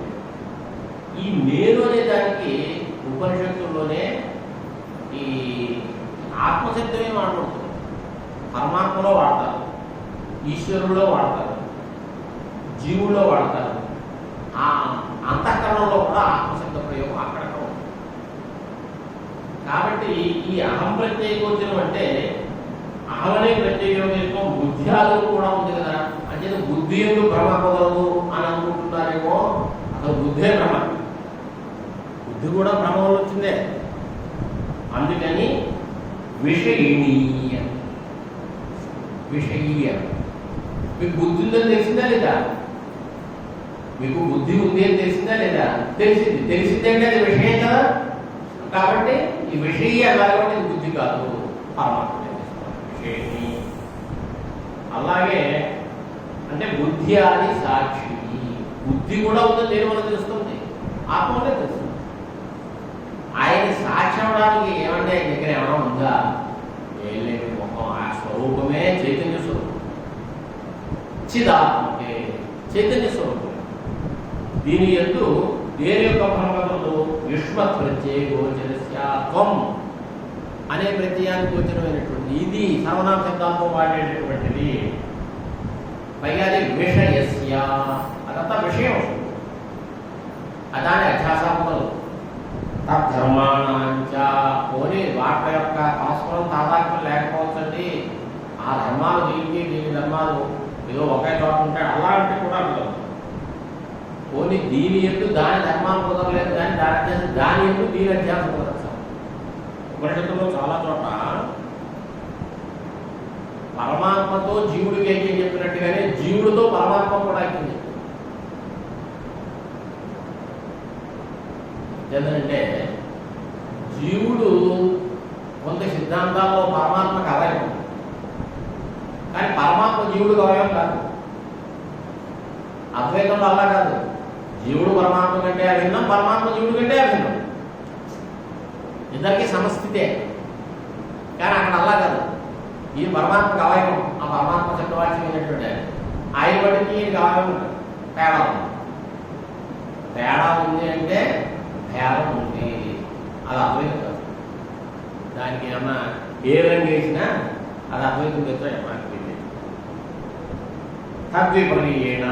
పోని పరమాత్మ ఏదో ప్రపంచాధ్యాసం కుదరకపోవచ్చు, ప్రపంచమందు బ్రహ్మాధ్యాసం కుదురుతుందా? ఏదో ఒకటి మనం అధ్యాసం చేసుకుంటుంది కదా. అంటే విషయిణ సధర్మాణాంచ విషయే అధ్యాస. విషయి అంటే ఆత్మ కానీ ఆత్మ స్వభావం, ఆత్మ ధర్మం అన్నాం. అంత పెద్ద న్యాయం కాదు వేదాంతం. ధర్మము ధర్మి అనే రెండు మాటలు వచ్చాయంటే ద్వైతం. ఘటం సత్యం, ఘటంలోనే నలుపు సత్యమే, రెండు సత్యాలు అంతే కదా. అలాగే పరమాత్మ సత్యం. పరమాత్మ ఉండే ధర్మాలు వచ్చిపోయే ధర్మాలా? వచ్చిపోయే ధర్మాలు అంటే పరమాత్మ ఎందుకు? ధర్మాలు ఉన్నాయనుకోండి, రెండు సత్యాలు వచ్చాయి. రెండు సత్యాలు వస్తే అట్లేదు. అంటే స్వభావభూతమైనటువంటివి ఏవైతే ఉన్నాయో విషయే అధ్యాస మిథ్యేది భవితుం యుక్తం. అది లేదు అని చెప్పడమే న్యాయం కదా. అంటే అధ్యాస లేదు. అధ్యాస లేకపోతే బ్రహ్మసూత్ర వేదాంతము లేదు. ఆయన మా ప్రకృతి వల్ల పుట్టిందనో, మా పరమాణువులో పుట్టే ప్రకృతి వల్ల పుట్టిందంట సాంఖ్యులు, ఏమంటే పరమాణువులో పుట్టాయంట నయ్యాకులు, ఏదో మతం. లేదా అసలు అది హఠాత్తుగా పుట్టేసిందట. స్వభావ ఏ కారణం లేదంటే దాని అంతా అదే పుట్టేసింది. అసలు ఈ శూన్యవాదం ఏమీ లేదు పోమన్నాడు. అది లేని దాని ఉత్పత్తి ఏమి లేదు. మనకి అనువాదం చెప్తున్నాం అనుకోండి, కొంచెం తేడా. సాక్షి ఉన్నాడు, సాక్షి కాదు. తర్వాత చెప్తున్నాం యుక్తం. మరి ఇది పూర్వపక్షం. ఇప్పుడు అంటున్నాను అధ్యాస లేదని కదా నీ పూర్వపక్షం. ఎందుకని నువ్వు లేదంటున్నావు? ఒక వస్తువు లేదు అనడానికి మనం మూడు రకాల కారణాలు. యుక్తియుక్తంగా లేదండి. రీజనింగ్ రాగట్లేదు. రీజనింగ్ కాకపోతే ఎలా ఒప్పుకుంటామో చెప్పుకో. మీకు తెలుసున్నా తెలియకపోయినా రీజనింగ్ ఉంది. ప్రతిదానికి మనకి రీజనింగ్ ఉంటుంది. రీజనింగ్ మనకి తెలియకపోవచ్చేమో కానీ లేకపోవడం ఉంది. గుర్తుపెట్టుకోండి. అంటే యుక్తికి కుదరలేదు అని ఎలా ఒప్పుకోం. అయుక్తం అని కాబట్టి లేదా అనుభవంలో లేదు. ఏమండి ఇప్పుడు మనకి మూడు రాజధానులు ఉన్నాయా లేదా అంటే ఏం చెప్తారు? అసలు ఆంధ్రప్రదేశ్కి రాజధాని ఉందా లేదా అంటే ఏం చెప్తారు చెప్పండి మీరు? ఉంటే కనపడాలిగా. అభాన కనపడట్లేదు కాబట్టి, అంటే గోచరించట్లేదు కాబట్టి, అనుభవంలో లేదు కాబట్టి లేదు. ఏదో ఉందని ఇక్కడ ఉందంటున్నారు, కానీ ఇది కాదు విశాఖలో కడతాను అంటున్నారు, అదే రాజధాని అంటున్నారు. అంటే ఇప్పుడు ఇది ఉన్నట్ట ఇది రాజధాని అనట్ట అనకూడదా అంటే న్యాయంగా అనకూడదు. అందుకని అభాన యుక్తియుక్తం కాకపోయినా వస్తువు ఉంది అని ఒప్పుకోం. ఏమండి అధ్యాసం యుక్తియుక్తంగా లేదు. ఏం చేద్దాం? అధ్యాసానికి కావాల్సినంతా లేదు, అధ్యాసం కుదరదు ఏం చెప్పేసాం. అసలు ఎలా ఇంత నాన్సెన్స్ మాట లేదు. అధ్యాసం ఉందనే అంత నాశించమాట లేదు. సో ఓకే, కొన్ని అనుభవంలో ఉందే లేకపోవడం వల్ల లేదంటావా, లేదా కారణాభావ? ఏదైనా ఒక వస్తువు ఉండాలంటే దానికి కారణాలు ఉంటాయి. ఆ కారణాలు ఉంటే పుట్టింది, కారణం లేకపోతే ఆ వస్తువు పుట్టింది ఉంది అనడానికి వీలు. ఇప్పుడు 3 రకాలు. నువ్వు అధ్యాస లేదంటున్నావు కదా, ఎందుకనేది యుక్తియుక్తం కారణం లేదంటున్నావా, అది భాషించట్లేదు కాబట్టి లేదంటావా, లేదా దానికి కారణం లేదు కాబట్టి లేదంటావా అని శంకరాచార్యులకి ఆ 3 ఉన్నాయి. 3లో మొదటిది లేదన్నా. అయుక్తం అంటే అనేమాట నాకు కూడా ఇష్టం. అయుక్తం అంటే యుక్తికి దానికి సరిపోదు. భ్రమసిద్ధమైన వస్తువు మీకు యుక్తికి ఏం సరిపోతుంది చెప్పండి? వెండి పొలం 80 రూపాయలు, 96 రూపాయలు. 30 తులాలు అయితే పెద్ద చెంబు, 70 తులాలు అయితే కంచం, ఏదో పద్ధతులన్నీ ఉంటాయి. ఇప్పుడు ఈ శుద్ధి ఎందుకు రైతభ్రమ కలిగాక ఈ పద్ధతులన్నీ అక్కడ కుదురుతాయా? కుదరదు కదా. అంచేత భ్రమసిద్ధమైనటువంటి వస్తువుకి అయుక్తత అనేది అందరూ ఒప్పుకునేమాట. మా ప్రపంచానికి అధ్యాస ప్రపంచంలో జరిగిందా, ప్రపంచం కంటే వేరే ఆత్మరూపమాది? ప్రపంచమే.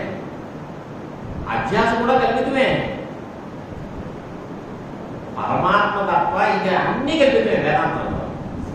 పరమాత్మ అధ్యాస కాదు కాబట్టి అధ్యాస కూడా కల్పితమే. కల్పితమైతే అది యుక్తియుక్తం అన్నా నాకు ఇష్టం లేదు. అయుక్తం అనే మాట మాకు కూడా ఇష్టం. అలంకారో ఫేమస్మాకం, ఇది మాట అలంకారం. ఎస్ అంటే బ్రహ్మ మీద మిగతా అంతా అయుక్తము అనడం నాకు అలంకారమే అన్నాడు. కానీ అభానాత్ అనే మాట చెప్పడానికి తథాపి అన్యోన్యస్మిన్ అన్యోన్యాత్మకత అన్యోన్య ధర్మాంశ అధ్యస్య విషయేందు విషయాధ్యాస విషయమందు విషయీ అధ్యాసం. విషయము అహంకారం. అహంకారం విషయం ఏంటా? బుద్ధి.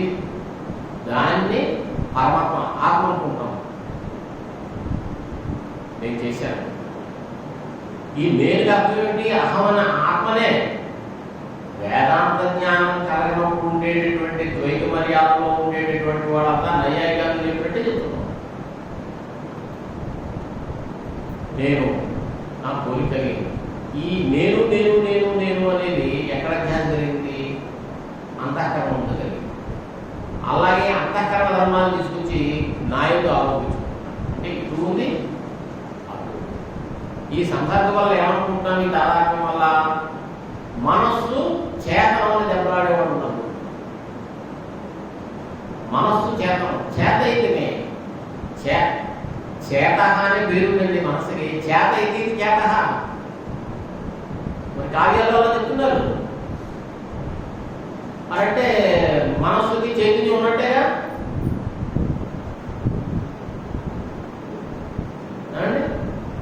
అది ఎక్కడి నుంచి వస్తుంది? స్వతహా జడం.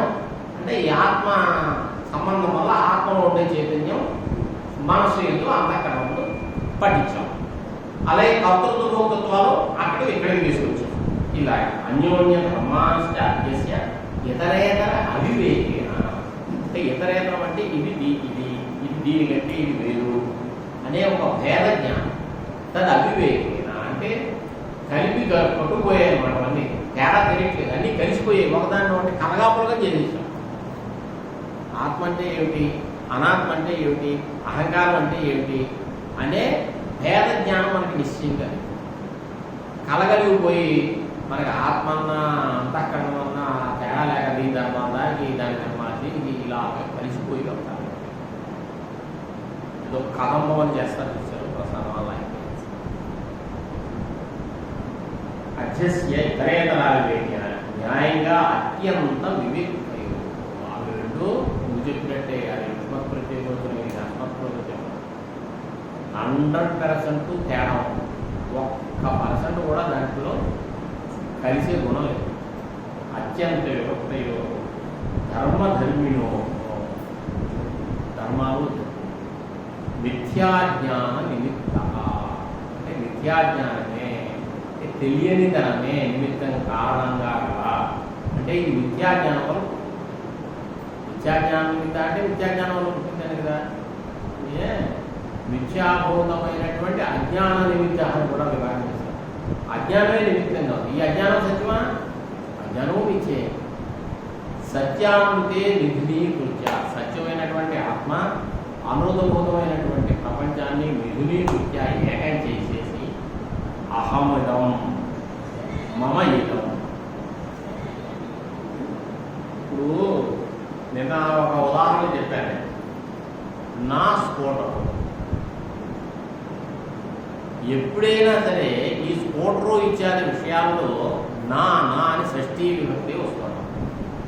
నా శరీరం, నా కన్ను అనడం కూడా షష్ఠీ విభక్తి, షష్ఠీ సమాసం, షష్ఠీ తత్పురుషం.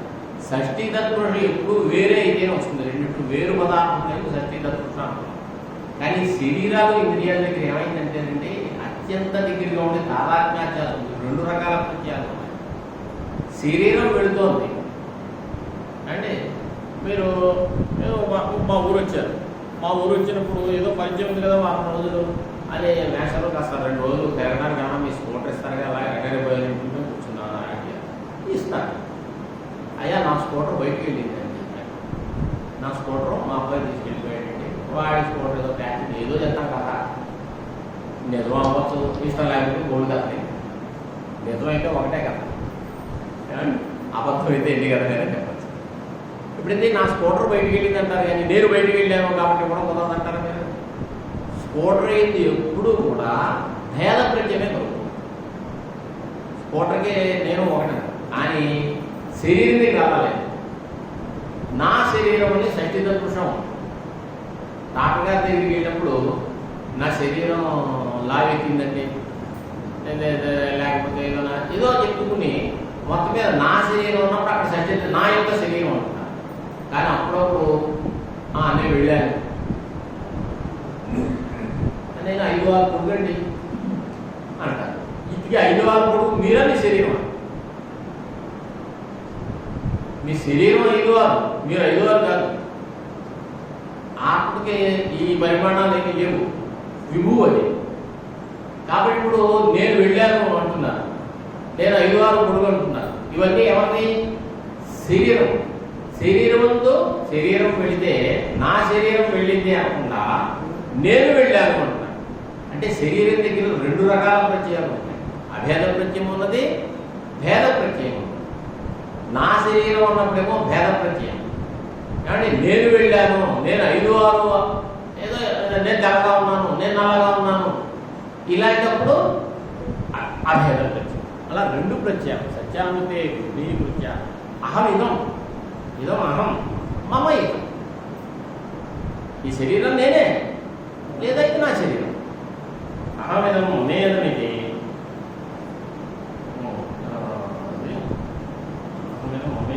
నైసర్గికోయం లోక వ్యవహార. నైసర్గిక అంటే స్వభావంగా కలుగుతుంది. నీళ్లు పల్లానికి జారడం అనేది దానికి స్వభావం. అంటే దానికి ఏమి మీరు మీ చేరు పల్లంగా ఉంటే దానికి మళ్ళీ డాములు గిట్లు ఏం కట్టకలా, ఎత్తులో ఉంటేనే ఈ బాధలన్నీ స్వభావంగానే ఏం కష్టపడకుండా జరిగిపోతున్నటువంటి వ్యవహారం స్వాభావిక లోక వ్యవహారం. అంటే అనుభవంలో ఉన్నట్ట లేదా? ఆవేదం అవేదని అంటే అధ్యాస అనుభవంలో ఉంది.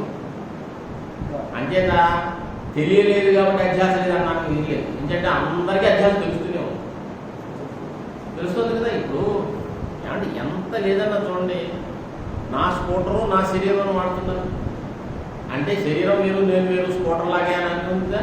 కానీ నేను వెళుతున్నాను అంటున్నాను, నేను ఇంత పొడుగు అంటున్నాను. ఈ 2 ఎలా కుదురుతుందని చెప్పండి? విరుద్ధమైన మాటలు. ఏదో ఒకటే కుదురుతుంది. అంటే ఒకటి భ్రాంతి, ఒకటే నిజం అన్నారు. ఇందులో ఏది నిజం ఏది భ్రాంతి అంటారు? ఏది అనుకున్నా ఒకటే. అంటే ఏమైనట్టు మనకి అనుభవంలో ఉంది అధ్యాస. అధ్యాస లేదని ఎలా చెప్తాం? అనుభవంలో.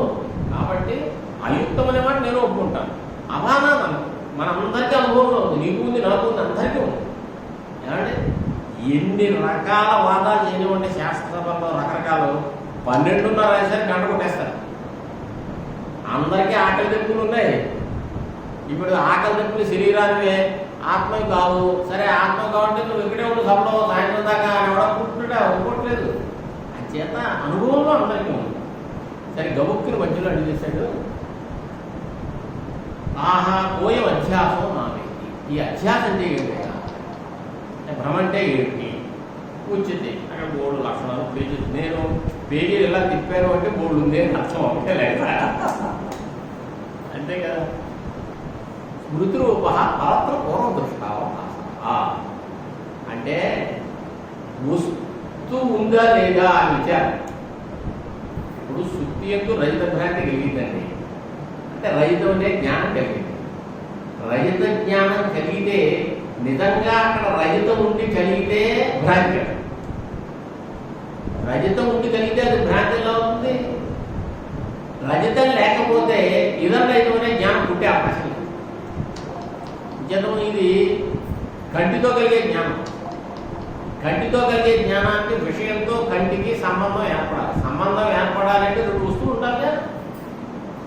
ఇప్పుడు ఈ పుస్తకంతో నా చేతికి సంయోగం అనే సంబంధం ఉందంటే పుస్తకము ఉంది, చెయ్య ఉంది, రెండు ఉన్నాయి కాబట్టి ఇక్కడ సంయోగం. అలా అక్కడ రజితం ఉందా? ఉన్నది శుద్ధి. అందుకని వేదాంతం రజితం ఉందని ఒప్పేసుకున్నారు. ప్రాతిభాషిక రజితము పుట్టింది అన్నారు ప్రతిభాష కాలంలో. నైయాయికారులు ఏమన్నారు అంటే తర్కశాస్త్రం వాడు ఆపణస్థ రజితం గోచరించింది అన్నాడు. అంటే నీకు ఆపణస్థ రజితంతో అంటే మీ ఇంట్లోనో కోట్లోనో ఉన్న రజితం అని. మరి నీకు ఇంట్లోనో కోట్లోనో ఉన్న రజితంతో ఇంద్రియానికి సంబంధం ఉందా? లేదు కదా. లేనప్పుడు ప్రత్యక్షం ఎలా ఉంటాం? ఇది ప్రత్యక్షం వచ్చినప్పుడు ఈ భ్రమ అందరూ ఒప్పుకునేది ప్రత్యక్షం అంటారు. ప్రత్యక్షం ఇంద్రియానికి విషయానికి సంబంధం కలిగాక కలిగేది. ఇక్కడేమో విషయం లేదు, కోట్లో విషయంతో నీకు ఇంద్రియ సంయోగం లేదు, ఎలా కుదురుతుంది?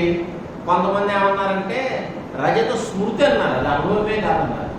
స్మృతి అయితే జ్ఞాపకం వచ్చిన చోటలా ప్రవర్తిస్తున్నావా నువ్వు బజార్లో వెళ్తున్నారు, మీకు వెండి జ్ఞాపకం వచ్చింది. జ్ఞాపకం వస్తే అక్కడి నుంచి మీరు తీసుకోవడం కోసం ప్రయత్నం చేస్తారా మీరు? కానీ ఇక్కడ అలా లేదే. బ్రాండ్కి వెళ్ళినప్పుడు తీసుకుంటారు. నలుగురు ఉంటే ముందు తువ్వాలేస్తాం, రుమాలేస్తాం, ఆ తర్వాత తీసుకుని ఇలా పెట్టుకుంటాం. ఉన్నటువంటి ఎవరే నాకు సినిమా చూడాలా లేదా అని ఏంటంటే 30 తులాలు వెళ్ళింది ద్వారా ఇది వ్యవహారం అనే వెంటనే మీరు షాప్కి వెళ్ళిపోతారు. ఏదో వెళ్ళి నా టికెట్ పోతుంది కదంటే పోతే మాట్లాడా వద్దులే నేను చేస్తాను డబ్బులు అని చెప్పి వెళ్ళిపోతాం. ఇది వేడి ఏంటంటే వాడు తింటాడు. చివరికి పెట్రోల్ ఖర్చులు పోయిందాడు, సినిమా పోయిందని ఒళ్ళు నేడుస్తుంది. ఇదే కదా జరుగుతుంది. కాబట్టి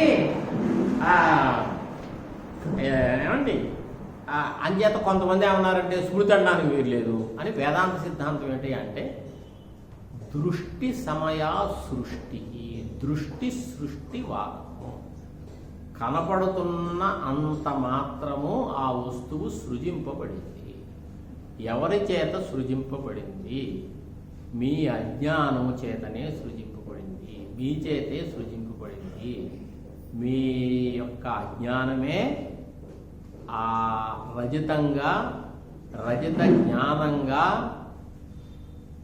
అక్కడ మారింది అన్నట్టు.